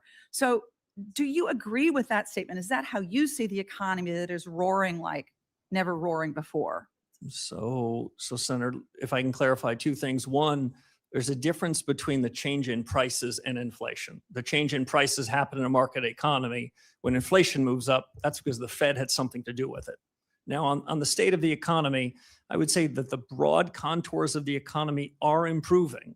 The potential of the economy, the real results of the economy are improving, but I think it can improve more. And I think in the years ahead, I think the economy's potential is strengthening. So, the reality is that the economic data, understanding what you're saying about economic data being not imperfect, there was almost 0 job growth in 2025. And so that looks to me like not a roaring economy. It looks like a weak economy, which is what my constituents are telling me back in Minnesota. Let me go to one last look at this. Around the country, the average cost of home insurance rose 12% last year. Now, in my home state of Minnesota, not a coastal state, premiums rose 34% in 2025. This is, of course, caused by extreme weather events, hail, floods, tornadoes, hurricanes, climate change. So is that inflationary in your perspective? Is that increase in home insurance, property and casualty insurance, isn't that inflation? So, Senator, if I can answer 2 questions that I think I heard, and we talked about both of these in your office. We look at the payroll numbers every month and we ask ourselves whether it's good or bad. The job you gave to the Federal Reserve is to ensure we're at maximum sustainable employment. I think broadly speaking, the economy is running about close to full employment, though we never know what the right number is. So if Americans that want a job can find a job, then by the Fed's metric, we're at full employment. On the question of insurance premiums and the rest, when I look broadly across the economy, I would say when we look at healthcare, when we look at education, we look at housing, those prices have tended to go up more. In the less regulated parts of the economy, we've seen a downward structure, a downward change in prices, and we try to aggregate them the best we can. But so I'm not exactly sure what your point is there, but I would just say that my point here is that rising home insurance rates caused by increasing extreme weather events, climate change is another inflationary pressure that people in my state are dealing with. And this, of course, the reason I'm focusing on this is because I'm worried that because of the pressure that you are going to be under from the president to lower interest rates, that this inflationary pressure that my constituents are feeling is going to get worse and not better. And so I don't have time to ask my last question, but it is literally this. The president has said that he demands that the next Fed chair will lower interest rates. And I take him at his word at that, and that is what causes me such grave concern here. Thank you, Mr. Chair. Yes, ma'am. Senator Lomas. Thank you, Mr. Chairman. Welcome, Mr. Warsh, and congratulations on your nomination. And thanks for appearing before this committee, and taking both the positive questions and some of the hostility. I apologize for my colleagues' behavior when it strays outside of decorum. My first question is about the balance sheet of the Fed. What is your view about the size of the balance sheet currently? Thank you, Senator.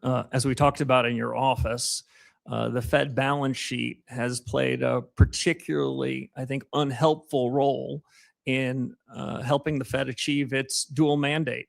The senator had just mentioned what she described as the increase for financial assets relative to real assets. Well, part of that is the Federal Reserve. The Fed is not blameless in that as it's grown the Fed's balance sheet, grown its imprimatur on the economy, those with financial assets have benefited from it. The reason why I prefer monetary policy to use interest rates as the dominant force is interest rates affect a far broader cross-section of the economy. Interest rates get in the cracks. If we were to cut rates, then broader number of people will benefit from it versus quantitative easing, which tends to move through financial assets first. Half of our fellow Americans don't own any financial assets, so they're wondering what's in it for them.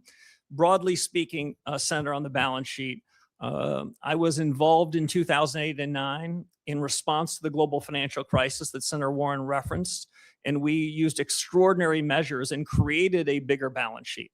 But we agreed to do that only in the times of emergencies, only when interest rates were pinned to zero. The big balance sheet has become an ordinary recurring force, and I think has been quite unhelpful, and is part of the reason why the Fed is in the business of politics. Slowly and deliberatively, I believe we need a smaller central bank balance sheet. It took us 18 years to create this big balance sheet that's done quite a bit of harm, it strikes me, to the Fed's credibility. Working with the Treasury Secretary, we're going to have to find out a way in which we can take the balance sheet and make it smaller, because a large balance sheet where the Fed owns more outstanding debt than many parts of the financial markets, that's fiscal policy in disguise. Fed needs to get out of the fiscal business, focus on the monetary business, so the Fed can deliver on the remit you gave us. Thanks for that response, because some of us don't appreciate the connection between the size of the Fed's balance sheet and interest rates. With regard to interest rates, can you tell us a little bit about your conversations with President Trump about interest rates? Yeah, I don't want to put words in the president's mouth, but I think he has said loudly and clearly his view on interest rates. Don't think I'm breaking any news here. But I can tell you what I said, and what I said the president is what I've said to this committee and what I've frankly been writing about for more than a decade. Interest rates are the much better way to be using monetary policy than buying bonds and mortgages, some of which are issued from the United States Treasury Department. That is a confusion of roles. That leads to a set of mission creep. So interest rates are the dominant tool, and interest rates, as I mentioned, get in the cracks. My broad view on the conduct of policy from here is that too many Fed officials, past and present, opine in advance about where they think interest rates should be next meeting, next quarter, next year. I think that's quite unhelpful. As we've heard today from many of your colleagues, We don't know the state of AI. We can't be certain about the state of geopolitics. The economy is going to change. You need central bankers that are humble, that are nimble, that are open-minded, that can react when we have good data, when events strike us. My broad view is that interest rates need to be forward-looking, need to be based on better data, and we should have a big, robust deliberation inside the FOMC. I tend to favor messier meetings than some, where people don't show up with rehearsed scripts, but we can have a good family fight. If the central bank has that good family fight, I think that they're going to make better decisions. And if they happen to make mistakes, they'll correct them sooner. So I'm not one for pre-deciding what interest rates should be. I never said to the president where I think rates should be. I never committed any such thing, and I wouldn't have even thought about doing so. Quick yes or no. Do you believe that digital assets should be incorporated into our financial industry so Americans have new investment opportunities and consumer protections? Senator, digital assets are already part of the fabric of our financial services industry in the United States. Yes. Thanks, Mr. Walsh. Senator Warnock. Thank you, Brother Chair. Sir. Mr. Warsh, congratulations on your nomination, and I appreciated our time together in my office a few weeks ago. If confirmed, you will serve as chair of one of the most powerful economic institutions in the world. Decisions you make would move markets, affect Americans' retirement savings and ability to buy homes. It would influence the global economy. You currently serve as a lecturer at Stanford University. If you were to assign, if Professor Warsh were to assign a letter grade to the American economy today for the average working family, what grade would you assign? Senator, it was good to meet with you in your office. You know, in modern academic institutions, they give everybody A's, so it's not a fair comparison. Especially at elite universities, I know everyone gets perfect grades. Well, what grade would you give the economy? Well, if I gave a student anything other than an A, the dean would summon me to his office because I would have hurt his self-image. Well, the Americans that I talk to, particularly in the state of Georgia, who haven't had the benefit of attending some of these elite institutions, are trying to make their lives work. They're sitting around their kitchen tables trying to figure out how to put their kids through school. And regardless of how the markets are doing, consumer confidence is at a record low. So that's their grade on the economy.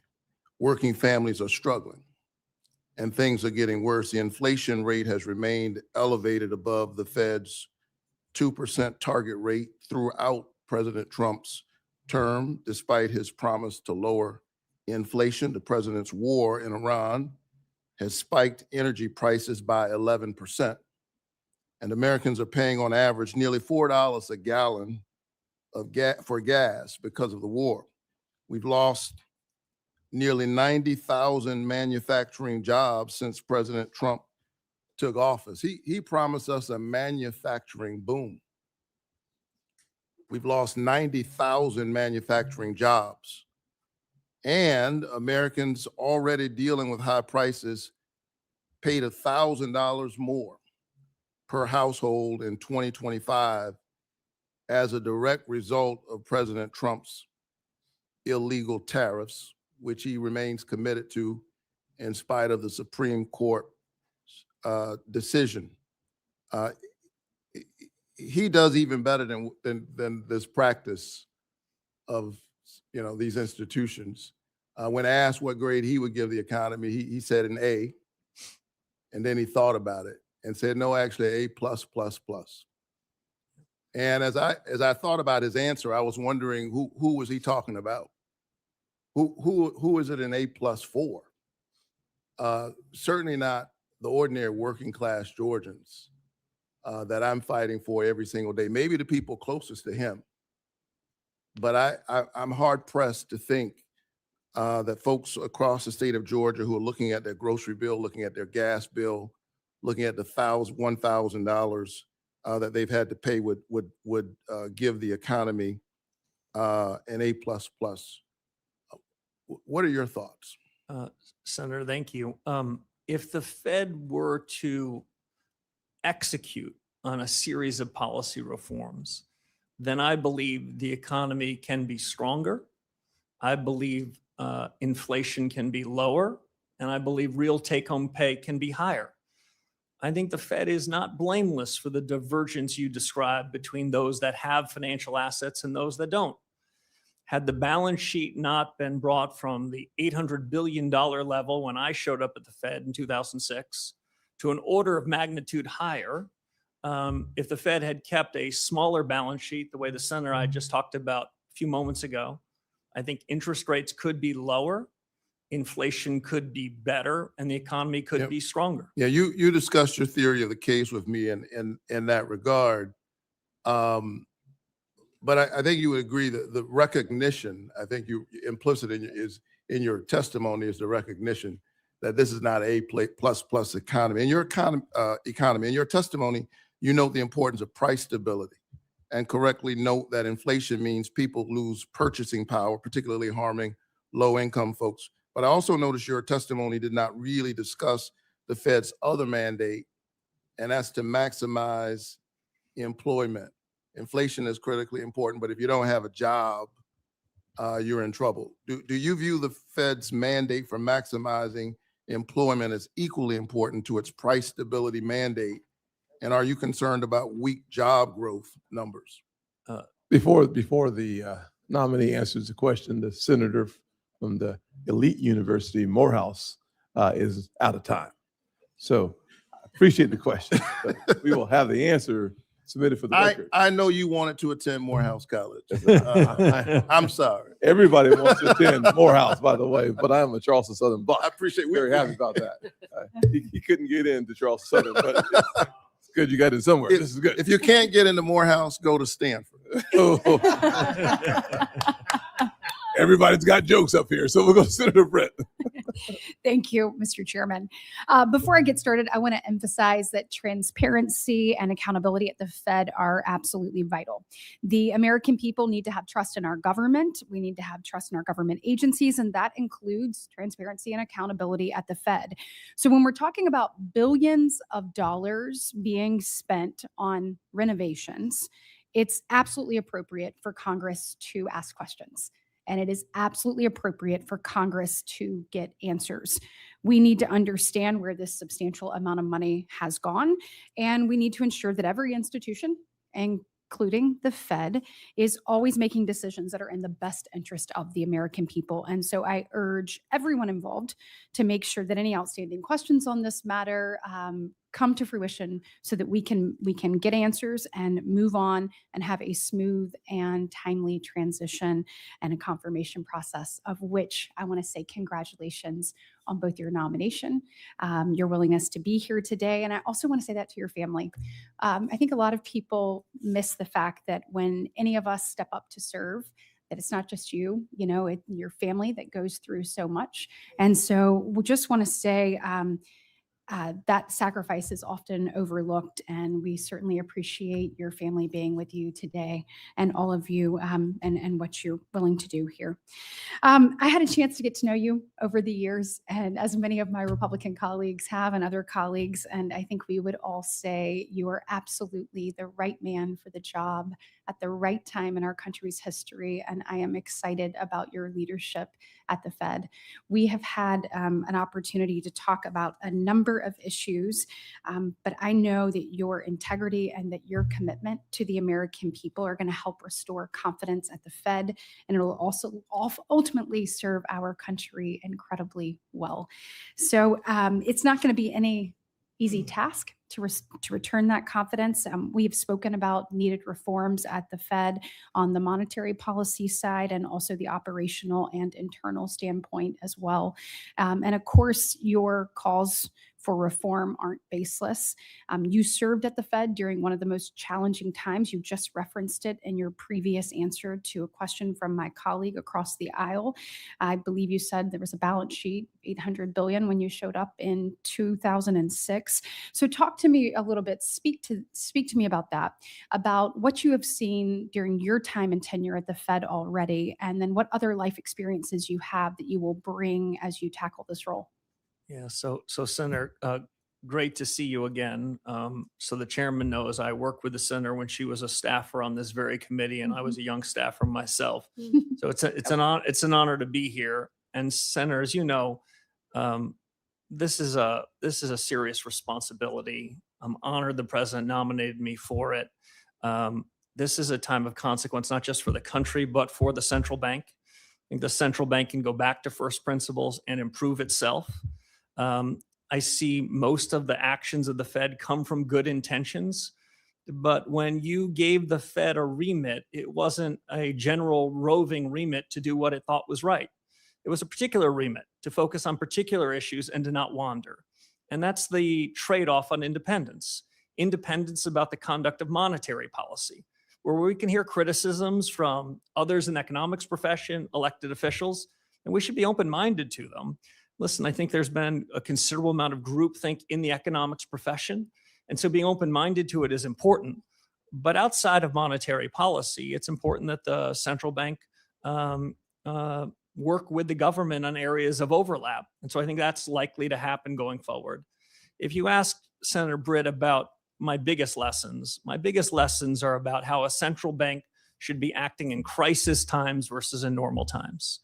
In the crisis of 2008 and the pandemic of the crisis of 2020, that's when the Fed needs to take extraordinary measures. Going back to the founding of the Fed in 1913, it was created to respond to shocks. And so there, I think central bankers often should get the benefit of the doubt. When the world is racing away from it, the real economy is suffering fast, the central bank should show up with liquidity support. But the job of the central bank is to try to mitigate those risks in advance, to buy insurance so that we don't go from shock to shock, from boom to bust. And so my criticism is more about the conduct of monetary policy and regulatory policy in normal times. And that's the area that are in need of reform. We have a window where the economy is improving, but I would say more improvement is still possible. And it's during this policy that we need to look introspectively, look fundamentally at reform. So when there is another risk, there is another shock, the central bank is prepared to address it with less harm to the real economy. Thank you so much. I am out of time. I look forward to your service to our nation, and I know that we will be in great hands. Thank you. Thank you, Senator Britt. Senator Kim. Thank you, Chairman. Mr. Warsh, good to see you. I guess I just wanted to start off by talking about just the state of American families right now. Nearly 60% of people surveyed say that they're worried about affording the very basics, rent, gas, groceries, the bills. 60% of Americans say that they cannot handle a $1,000 emergency. 40% of Americans saying that they can't handle a $400 emergency. I wanted to ask, do you agree that the American families are struggling right now with affordability? Senator, as we discussed in your office, central bankers should not be second guessing what people feel and see in their own lives. People's lived experiences matter to them. What I can say is the central bank has some responsibility for the things that you've described, and that the legacy of inflation, what I think is the biggest economic policy error in 40 or 50 years, happened just a few years ago, and we're still living with the remnants of it. I think inflation is less problematic than it was a couple of years ago, but I would not. But the problem of affordability continues, though. That sounds right. Right? Because I'll be honest with you, when I hear, I heard 2 months ago President Trump say, he said, quote, "What word have you not heard over the last 2 weeks? Affordability, because I've won affordability." It sounds like you would disagree with that assessment, that the fight for affordability for American families is over. So I think the trend is going in the right direction. But we still have more work to do. Well, the way I would describe it, Senator, is the cumulative increase in prices starting in early 2020 till now is between 25 and 35%. So I understand what hardworking Americans say. It's still a struggle. That's a legacy of a past policy error. One thing that you talked about before is about, just the real cost that families are facing right now. And I appreciate that you were pushing back on that comment that the president had about calling the energy prices and the fuel price increases that we're having fake inflation, because right now Americans have paid more than $8.4 billion more in gas during the first month of this war.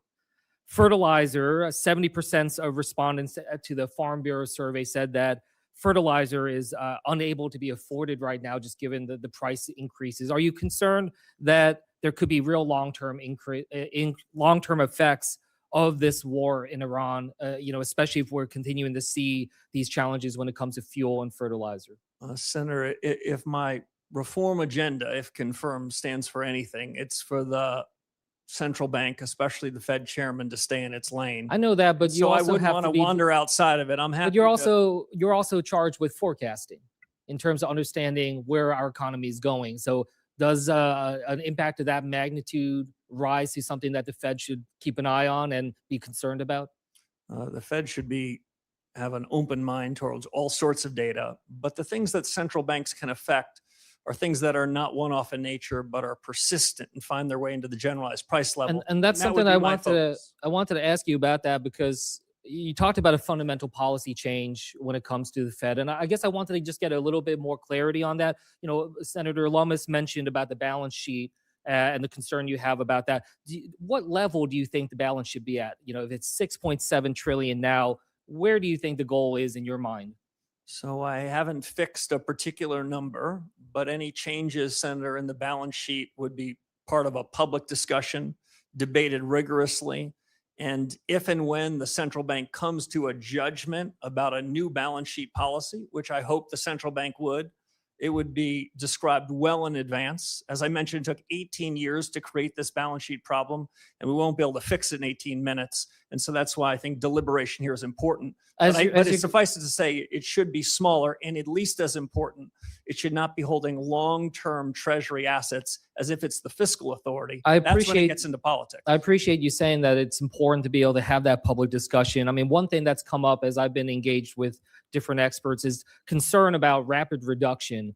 If you are moving in that speed, it could generate a number of concerns, including upward pressure on long-term interest rates. So I guess I just wanted to check, do you share that concern? As you are thinking about how to reduce it, do you also understand, though, that there are concerns about rapid reduction in the speed with which you're trying to go down? Yes, Senator, and that kind of regime change would have to be deliberate, well orchestrated, well choreographed, and well described so that unnecessary upset are not done to financial markets as we go to a policy regime change much more focused on interest rates. With that, I'll yield back. Thank you, sir. Senator Ricketts. Thank you, Mr. Chairman. Thank you, Mr. Warsh. It was great to see you in my office. Thanks for coming by. I want to continue to talk about inflation because it is something that is incredibly important. I think you share the view that inflation is a silent tax on American households. Is that accurate? Senator, it's accurate. It's the most regressive tax that anyone in Washington could come up with. If you were trying to do the most harm to the least well-off among us, inflation would be the way to do it. Yeah, and my colleagues on the other side of the aisle have been talking about that. And I note, at least I don't recall, that they ever talked about that during the Biden administration. Because it was during the Biden administration that we saw this record inflation, this 40-year-old high inflation. And yet my Democrat colleagues were silent about it back then. Now they want to talk about it.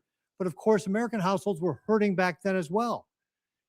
Inflation was caused by President Biden's reckless policies and reckless spending. Let's look at ARPA, a partisan bill that was passed by the Democrats, which cost taxpayers $1.9 trillion. When ARPA was passed in March of 2021, inflation was at 2.6%. Inflation quickly accelerated. It was over 5% by May, June, and July, and by the end of the year, at December, it was 7%. Does federal government spending have anything to do with inflation, Mr. Warsh? Senator, as we talked about in your office, my view of inflation is a bit different from some. I don't think inflation comes about when the economy grows too much or hardworking Americans get an increase in their wages. think inflation comes about when the government prints too much, by which I mean the central bank, and broadly speaking, the government spends too much. And so we're spending too much money, and now we've been cleaning up their mess ever since. I will also note the Republicans have been taking efforts to reduce the deficit. I think year to date, it's down about 10.6% from where it was last year. And this is why it's so important we get our spending under control. I think you also talked about the balance sheet. And one of the things about the balance sheet is that I think if I hear you're saying it's too big and it benefits people who have financial assets. But if you don't have financial assets, you haven't seen the benefit of a large balance sheet at the Fed. Is that accurate? Senator, it's broadly accurate. When the large balance sheet was created in the 2008 financial crisis, the agreement between my colleagues and I was that we would only use this in an emergency scenario, because the transmission mechanism for a large balance sheet, it goes two ways, through signaling effects and through asset prices. Now, at the time of the financial crisis, financial asset prices were down 60 or 70%. And so it was understandable. Interest rates were at zero. But in the ordinary course, the central bank, an independent body, should not be adopting a set of policies that have that kind of distributional consequence. That's why interest rates are a better way to be setting monetary policy. So if I don't want to put words in your mouth, but just what I hear you saying is let's reduce the size of the balance sheet because that benefits maybe half the American population. And then let's focus on interest rates and inflation so we can benefit all Americans. That if we take interest rates down, that benefits all Americans. You said it gets into the nooks and crannies. That if we get inflation under control, that is how we benefit all Americans. And the size of the balance sheet has only benefited some Americans. So what you're really about is trying to change a policy at the Fed that has really benefited under the last administration, people who have lots of money, actually not just the last administration, people, the previous administrations, but you also want to make sure we get off of the inflation. I mean, during the Biden administration, we saw 4 years in a row of declining real wages for American households. And what you want to do is get that inflation under control so that all American households benefit. Is that fair? That is fair. I'm going to paraphrase former Chairman Paul Volcker, where he said something along the following lines. You would need to have a PhD from an elite institution to believe that inflation doesn't have something to do with money. Okay, great. Real briefly, I've only got a few seconds left here, but I'm going to switch topics on you real briefly. Chairman Powell and Secretary Bissett met with leaders of our largest banks recently to talk about advanced AI models like Mythos from Anthropic to identify banking vulnerabilities. That's apparently very good at finding those vulnerabilities. When confirmed, what will you do to modernize the Federal Reserve's internal risk assessments, tabletop or scenario planning exercises to ensure that we can anticipate and defend against the type of emerging risks that potentially models like Mythos could present if used in the wrong hands? I have about 20 seconds to answer that. 20 seconds. Senator, a lot is the short answer. The 15-second answer beyond that is the pace of change in these technologies is accelerating. AI, which I think of really as American ingenuity, gives America a huge head start relative to our competitors around the world, but it's not without real risks and real challenges, and a forward-looking, reform-oriented central bank needs to be on the front end of it. Great. Thank you very much. I look forward to your leadership. Senator Gallego, Thank you, Mr. Chair. how are you? In a 2019 interview with Bloomberg, you said monetary policy is important not for decision it makes, but for reasons it gives for the explanations. Mr. Warsh, the Federal Open Market Committees or that the Fed sets U.S. monetary policy through interest rate decisions at those meetings. Do you commit to maintaining the current practice of holding a meeting at least once every 8 weeks? Yes or no? Senator, by statute, as we talked about in your office, I believe the statute requires a minimum of 4 meetings, but 4 is not enough. So having more meetings than that is appropriate, but I've not even begun to look at the meeting schedules for 2027 and beyond, of course, subject to confirmation. Okay. So then do you commit to holding a press conference at least on the day of the FOMC meetings? Senator, right now, press conferences are held periodically. If you ask me my true personal opinion, right now, Fed chairs and other central bankers around the FOMC, they speak quite frequently. There is no lack of transparency. But I would say this, I think truth seeking is more important than repetition. And if Absolutely. one has a press conference, one wants to deliver some important news. Perfect. So And I to wouldn't follow wanna up on be- that, then would you commit to taking questions at those press conferences? If a press conference were held, I think it would be incumbent to hear what the reporters of the day had in mind. Thank you. I'm glad, our personal meeting regarding this was very enlightening. Earlier today, you said to Senator Kennedy that President Trump never demanded you to cut interest rates in your job interview. Is that your sworn testimony? That is, Senator. Okay. Well, someone here is lying then, because it's either you or President Trump. Because in an interview with the Wall Street Journal of December 12th, President Trump confirmed that he pressed you on your commitment to support interest rates cuts. And I quote, during a 45-minute meeting with Warsh on Wednesday at the White House, the president pressed Warsh on whether he could trust him to support interest rate cuts if he were chosen to lead the central bank. According to people familiar with the meeting, Trump in the general interview confirmed that, repeating, Mr. Chairman, I'd like to enter for the record the Wall Street Journal article, December 12th. Trump says he's leaning towards Warsh or has it to lead the Fed. So, this brings up an issue of credibility at this point. Who's lying here? Is it you or the president? Because the president confirmed that he did ask you to cut interest rates. Senator, there's of course a third alternative. You cite a couple of reporters for a leading financial newspaper. I recall reading that story at the time.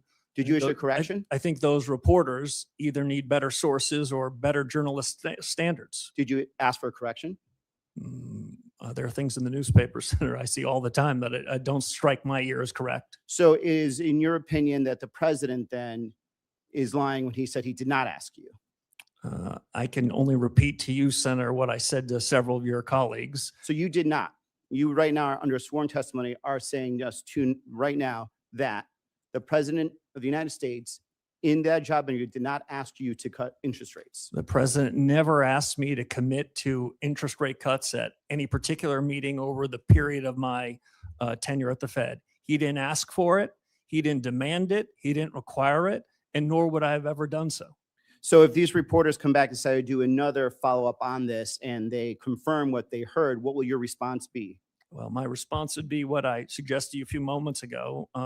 As I read that story in real time, I remember thinking they either need better journalistic standards or better sources. So, here's my problem, Mr. Chair and colleagues, and Mr. Warsh, I think you're incredibly qualified. A lot of us are actually worried about the integrity of the Federal Reserve. We're worried about what this means for the economic markets, and we're worried about what this means for inflation.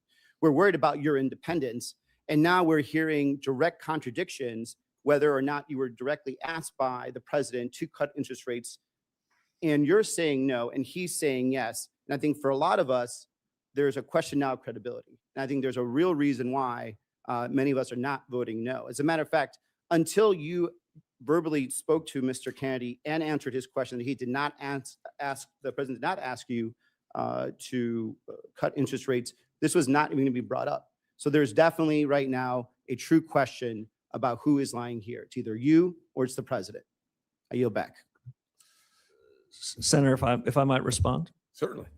Thank you. I take my responsibility to be an independent leader of the Federal Reserve very seriously, if confirmed by this body. I take the integrity of the office and my personal integrity very seriously. And I stand by every word I said. The president never asked me to commit to any such thing, nor would I ever do so. Mr. Banks. No, sir. Thank you, Mr. Chairman. Governor Warsh, congrats on your nomination. As we spoke about during our meeting in my office, I strongly support your nomination and look forward to voting for you to be the next chairman of the Federal Reserve, and it can't happen soon enough. One policy area that we strongly agree on is the threat that China poses to America's economy. In fact, you've written publicly that China is deliberately positioning its financial system to rival U.S. leadership and actively working to elevate its currency on the global stage. Can you talk for a minute about how the Federal Reserve reinforces the strength of the U.S. dollar as the world's reserve currency in the face of that challenge? Sure. Senator, it's great to see you again. We talked about some of these issues of the G2 rivalry, the rivalry between the US and China in your office. If confirmed as chairman of the Federal Reserve, I will then have to say that it's the Treasury Secretary's business to talk about the dollar. It's the Fed chairman's business to talk about interest rates. But I think I can say this quite comfortably. The dollar is the linchpin of the global economy. The United States and the Federal Reserve is a beneficiary of the strength of the dollar. The US financial system is the most important financial system in the world, and the central bank's been charged with really important responsibilities in overseeing it and supervising it. There are risks to the US position in the world, including economic. The economic statecraft agenda led by Secretary Bessent, Secretary Rubio is an important one. On that, the Fed will play a supporting role in ensuring that the financial system is as safe as it can be, and work with them, because it's outside of the conduct of monetary policy, to ensure the U.S. is on its front foot and in a position of strength during this period of rivalry between the U.S. and another nation around the world. What are some of those? I understand the role of the Treasury Department versus the Fed, but what are the most important steps that the Fed can take to reinforce confidence in the U.S. dollar? Deliver stable prices, Senator. Deliver an economy that improves from here even further, where real take-home pay moves up, where inflation falls, and the U.S. economic growth potential is the best in the world. I mentioned earlier, Senator, something that I really do believe. AI is a testament to American ingenuity. The United States is the best positioned country in the world to take advantage of it so that the U.S. economy, U.S. workers benefit from it. That the U.S. is in a better position than anyone else, but it's filled with challenges, geopolitical challenges, technology challenges. So the sooner that we can hit the ground running on reform agenda, the better.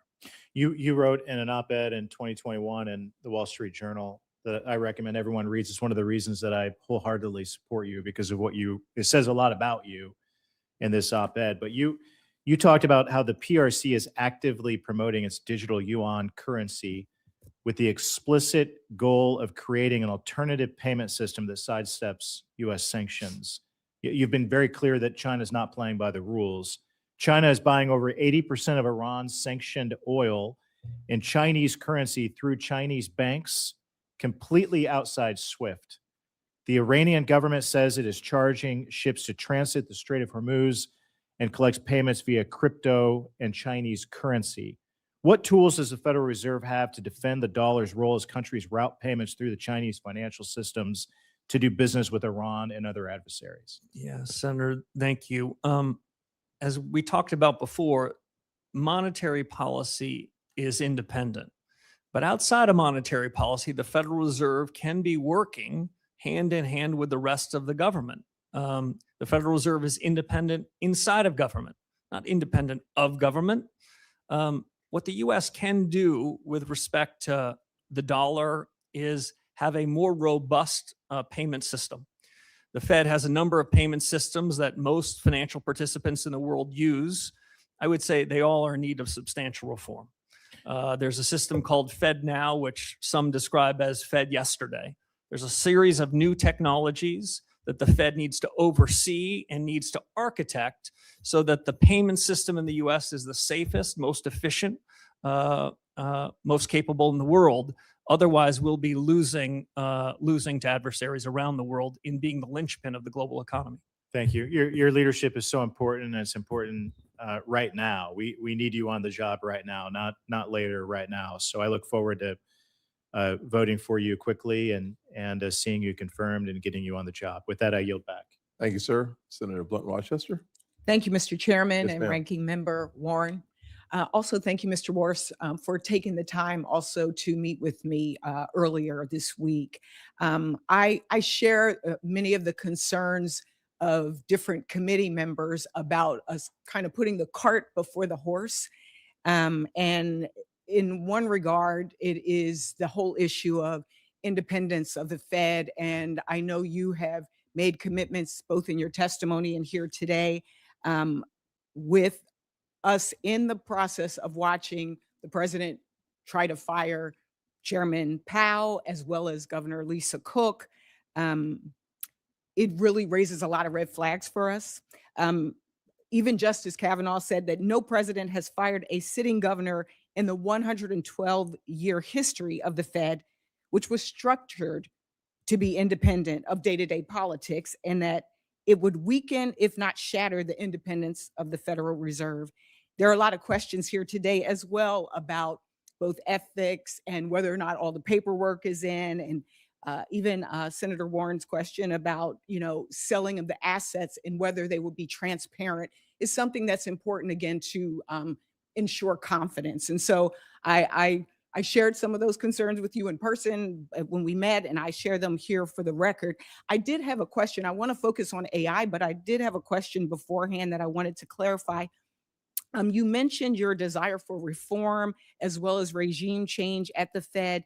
Could you just clarify, you didn't mean removing the regional bank presidents whose 5-year terms were just restated and re-upped in December? correct? Senator, I meant policy regime change. All right, got it. So for the record, we're not looking at regime change for those 12 board presidents. I want to jump to AI because it's probably one of the #1 issues that I hear about in my state. I'm former Secretary of Labor in Delaware. This is something that I asked Chair Powell when he was here as well about. A lot has happened in a year.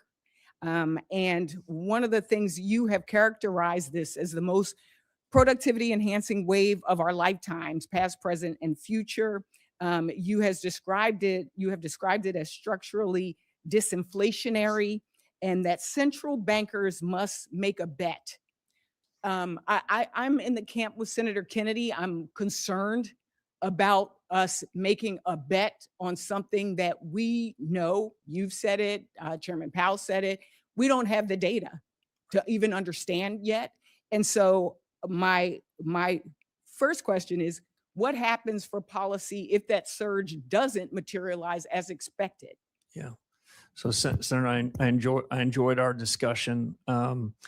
I think the essential elements of a new policy for the Federal Reserve is to get access to better data and to dig deeper into the productivity possibilities that can come out of this new investment wave.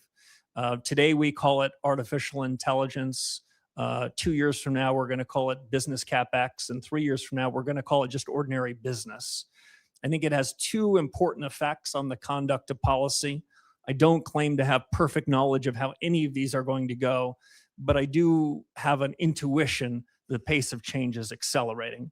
I'm sorry, Senator, go ahead. I was just going to ask, how much of your view on interest rates depends on those productivity gains showing up quickly?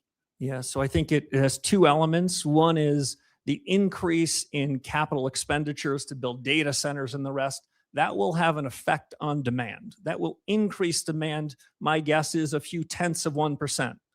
But on the supply side of the economy, to increase the potential output of the economy, that could be considerably bigger. We don't know that. We can't bank on that. But considerable work needs to be done by the Federal Reserve in evaluating this productivity wave. As I said before, monetary policy works with long and variable lags. So you have to make some informed judgments. And unlike other people in office, if the judgments are wrong, you've got to call the flag on yourself and correct them.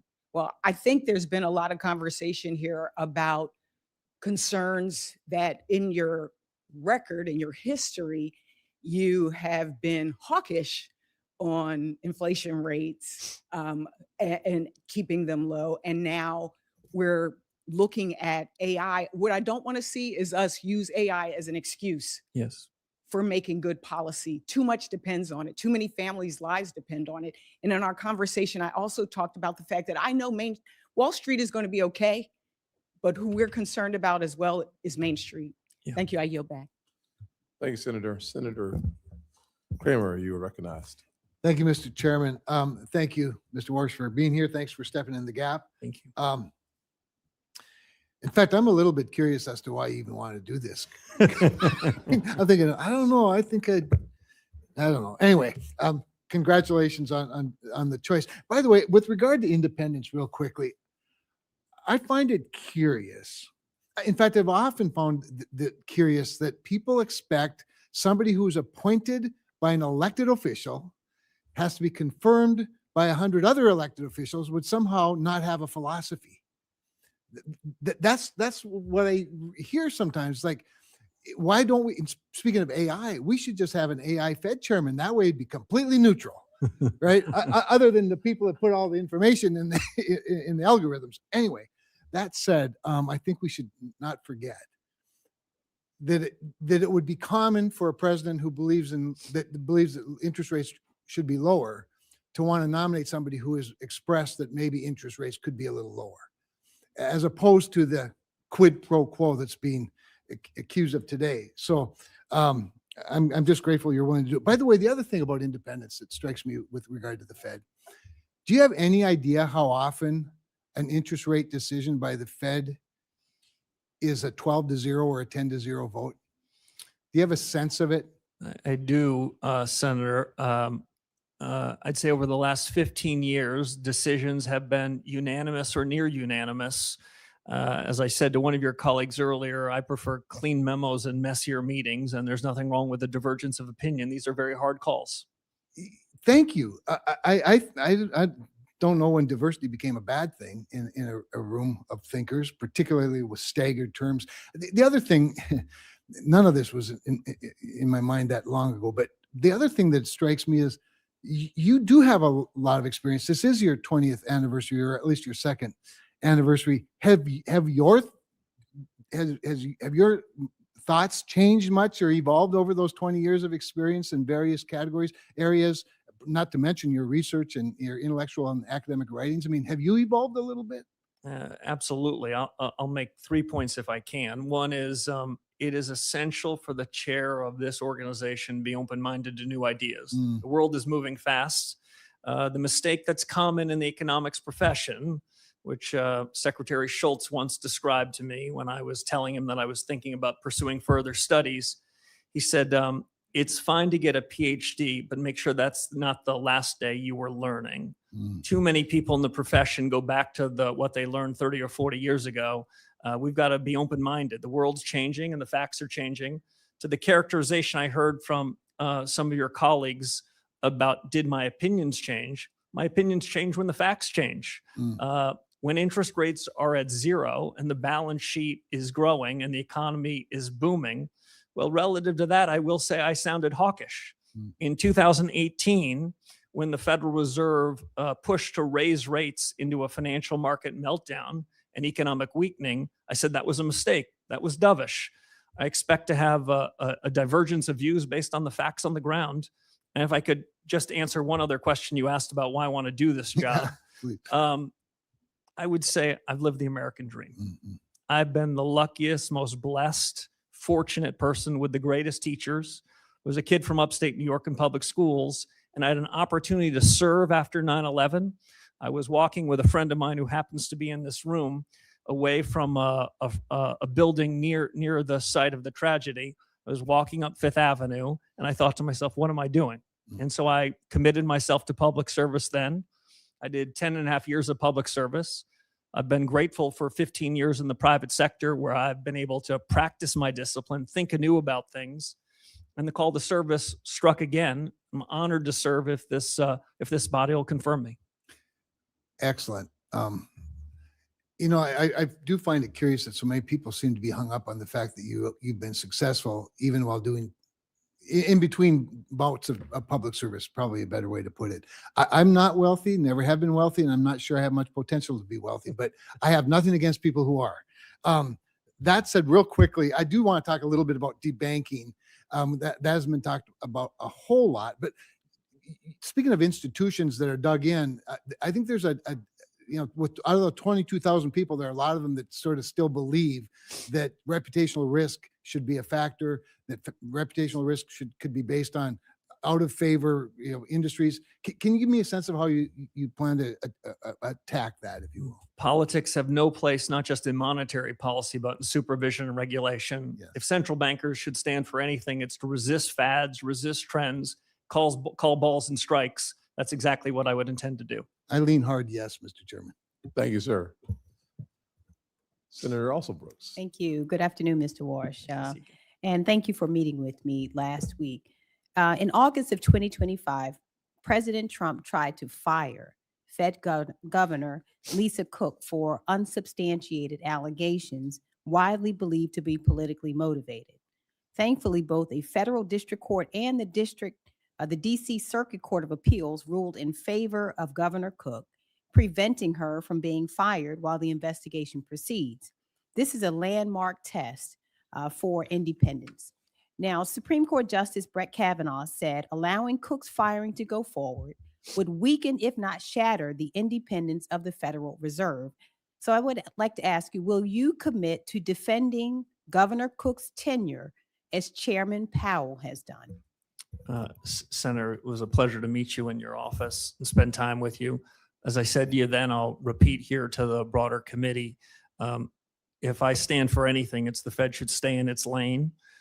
As I understand that matter, it's pending before the United States Supreme Court. I think it's inappropriate for me to weigh in on that, especially because in the event that I am confirmed, I could be a party to that matter.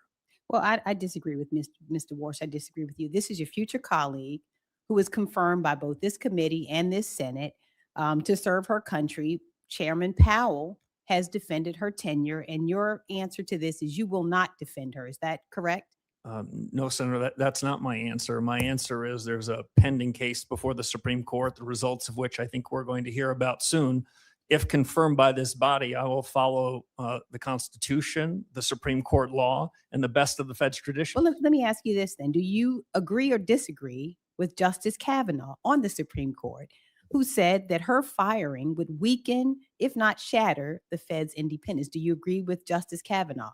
So I took a constitutional law class, but I wouldn't say I'm worthy of being a Supreme Court justice. What I can say is Fed independence means everything to me. And it means, and that's exactly what I would try to do if I'm confirmed. Well, I'd like to move on to the criminal investigation of Chairman Powell. The Trump administration could have taken many off-ramps to end what is a ridiculous exercise. Instead, they have doubled down. U.S. Attorney for the District of Columbia, Jeanine Pirro, sent prosecutors to the Fed last week to continue this circus, and they were turned away. Chairman Powell has said that the administration's investigation is not about any testimony or the renovations of a building, calling these arguments pretext. And he said that the threat of criminal charges is a consequence of the Federal Reserve setting interest rates based on its best assessment of what will serve the public rather than following the preferences of the president. So do you dispute Chairman Powell's assertion that the investigations are pretext for policy disagreements?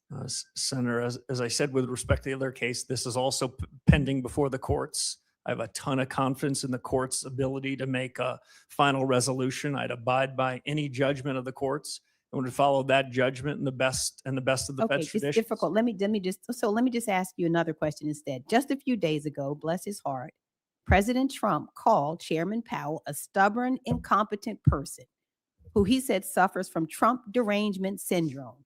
Now, can you say before this committee that you disagree with this characterization?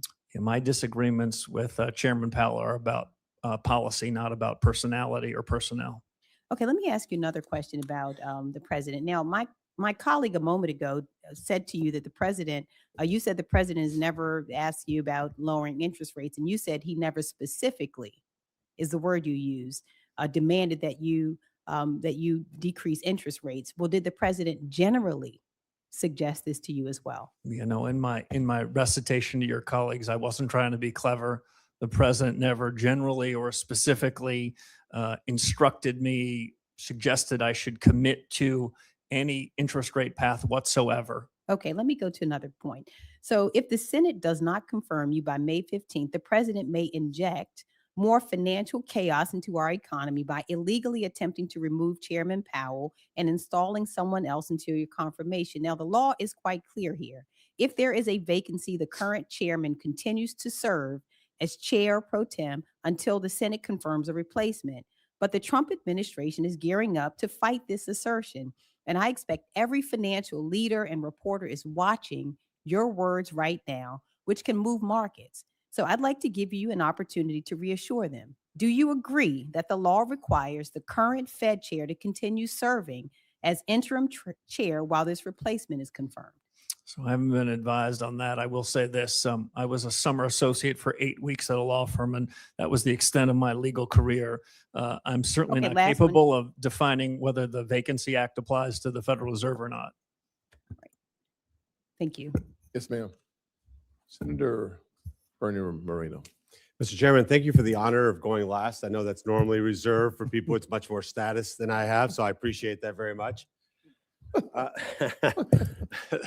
Mr. Chairman, I'm going to read something here for a second. Mr. Chairman, it's clear that Mr. Warsh is tremendously accomplished. He is committed to strong capital standards, effective supervision, and meaningful market discipline. He knows unequivocally that the Fed must be independent, non-ideological, and nonpartisan. And for this reason, I am proud to support his nomination. I wish I had said those words, but those are the words of Senator Chuck Schumer when he voted to confirm you, in fact, introduced you. So I would like to enter that into the record. As they say, there's nothing wrong with that, but it looks like Democrats used to love you at one point. What changed? The Senator, I don't know. Okay. You didn't catch the Seinfeld reference, so it's just proof that you did not watch the show. All right. Let me ask you some quick rapid fire questions. I know people have enjoyed being here this long, but maybe not others. A lot has been said, and I think it's important, on the plight of working Americans when it comes to being able to afford the basic elements of what it means to be somebody here who's successful in the working class. Are working class Americans better off or worse off than they were 3 years ago? The aggregate statistics show improvement, but I do want to suggest with better Fed policy, I think the improvement can be stronger. No, clearly, but we're not done and we have a long way to go. But if you're somebody who's an average working American today in 2026, you're better off than you were 3 years ago, because 3 years ago, you were getting demolished by generationally high inflation. Is that true? The trajectory on inflation is improving, but there's more work to do. And one of the key parts of why I'm supporting you is because a total and complete focus and understanding that the interest rate tool is the tool that allows you to help working Americans much more than the balance sheet tool. Would you agree? Yes, Senator, I do. All right, perfect. Let's move on to central bank digital currencies. Do you agree that the Federal Reserve has no legal right to issue a central bank digital currency? Senator, I agree that they don't have the right, and I think it would be a bad policy choice. Somebody just put an exclamation mark on that. Under your chairmanship of the Federal Reserve, you will not have the Federal Reserve explore or any way move towards a central bank digital currency. If it's within the power of the chairman of the Federal Reserve, I agree with that statement. Perfect. Let's shift over to AI. A lot has been said about that. And I worry that some of my colleagues don't feel that this is quote unquote real or happening as quick as it is. It is happening insanely fast. In fact, would you agree that it could lead to an employment shock, especially for entry-level white-collar jobs? Senator, I agree with you on the pace of the technology revolution. I've had to update my own priors versus 6 or 12 months ago as I've seen the rate of improvement of the models. Senator, the way I describe it is this: I am more confident that there will be improved output than I am certain about when the effects of that would be on the labor market. I basically believe in the following good economic tenet, which is described as the lump of labor fallacy. And we tend to think in economics, there's only a fixed number of jobs, and we've got to fill them every day possible. The labor force, the structure of the labor market changes. The jobs that will be created 2 or 3 years from now, some of which are unimaginable to us today. But the lag between the improvement in output and the effect on the labor markets, that's got to be central to the Fed's thinking, given the pace of innovation in this cycle. And this concept of price stability plus maximum employment, that maximum employment piece is problematic when policymakers open our borders and let tens of millions of people come into this country illegally. Is that not correct? No, I'm gonna let you guys handle immigration policy. I'm gonna have plenty on my plate if but adding confirmed. 10 to 20, 30 million people into the country when you're trying to make certain that everybody here has a job is problematic, correct? The central bank takes the labor market is as it is, and that's a function of policies you and the administration put in place. It's not our place to be opining on that. Okay. And let me just add one last thing and more to your wife. How did you get so lucky to have a guy that's so romantic that on Valentine's Day of 2006, he brings you to a Senate hearing? I mean, you set a high bar for all of us. Look, I'm going to ruin the suspense for everybody. You're going to be confirmed. You're going to be the Federal Reserve Chairman. And most importantly, you're going to do an incredible job. And I'm honored to be able to have been part of that process, and we'll vote for you resoundingly. Thank you, Senator. Well, that concludes the question and answer portion of today's hearing. I'd like to thank our nominee for testifying before the committee today, and thank you for your willingness to serve our country. For senators, all follow-on questions for the record must be submitted by tomorrow, April 22nd at noon. And for you, the witness, please respond by Thursday, April 23rd, 1 p.m. to the written questions you receive in order to facilitate this committee promptly processing this nomination when it comes. With that, this hearing is adjourned. Thank you. Thank you, sir. Yes, ma'am. Bye-bye. Whoa.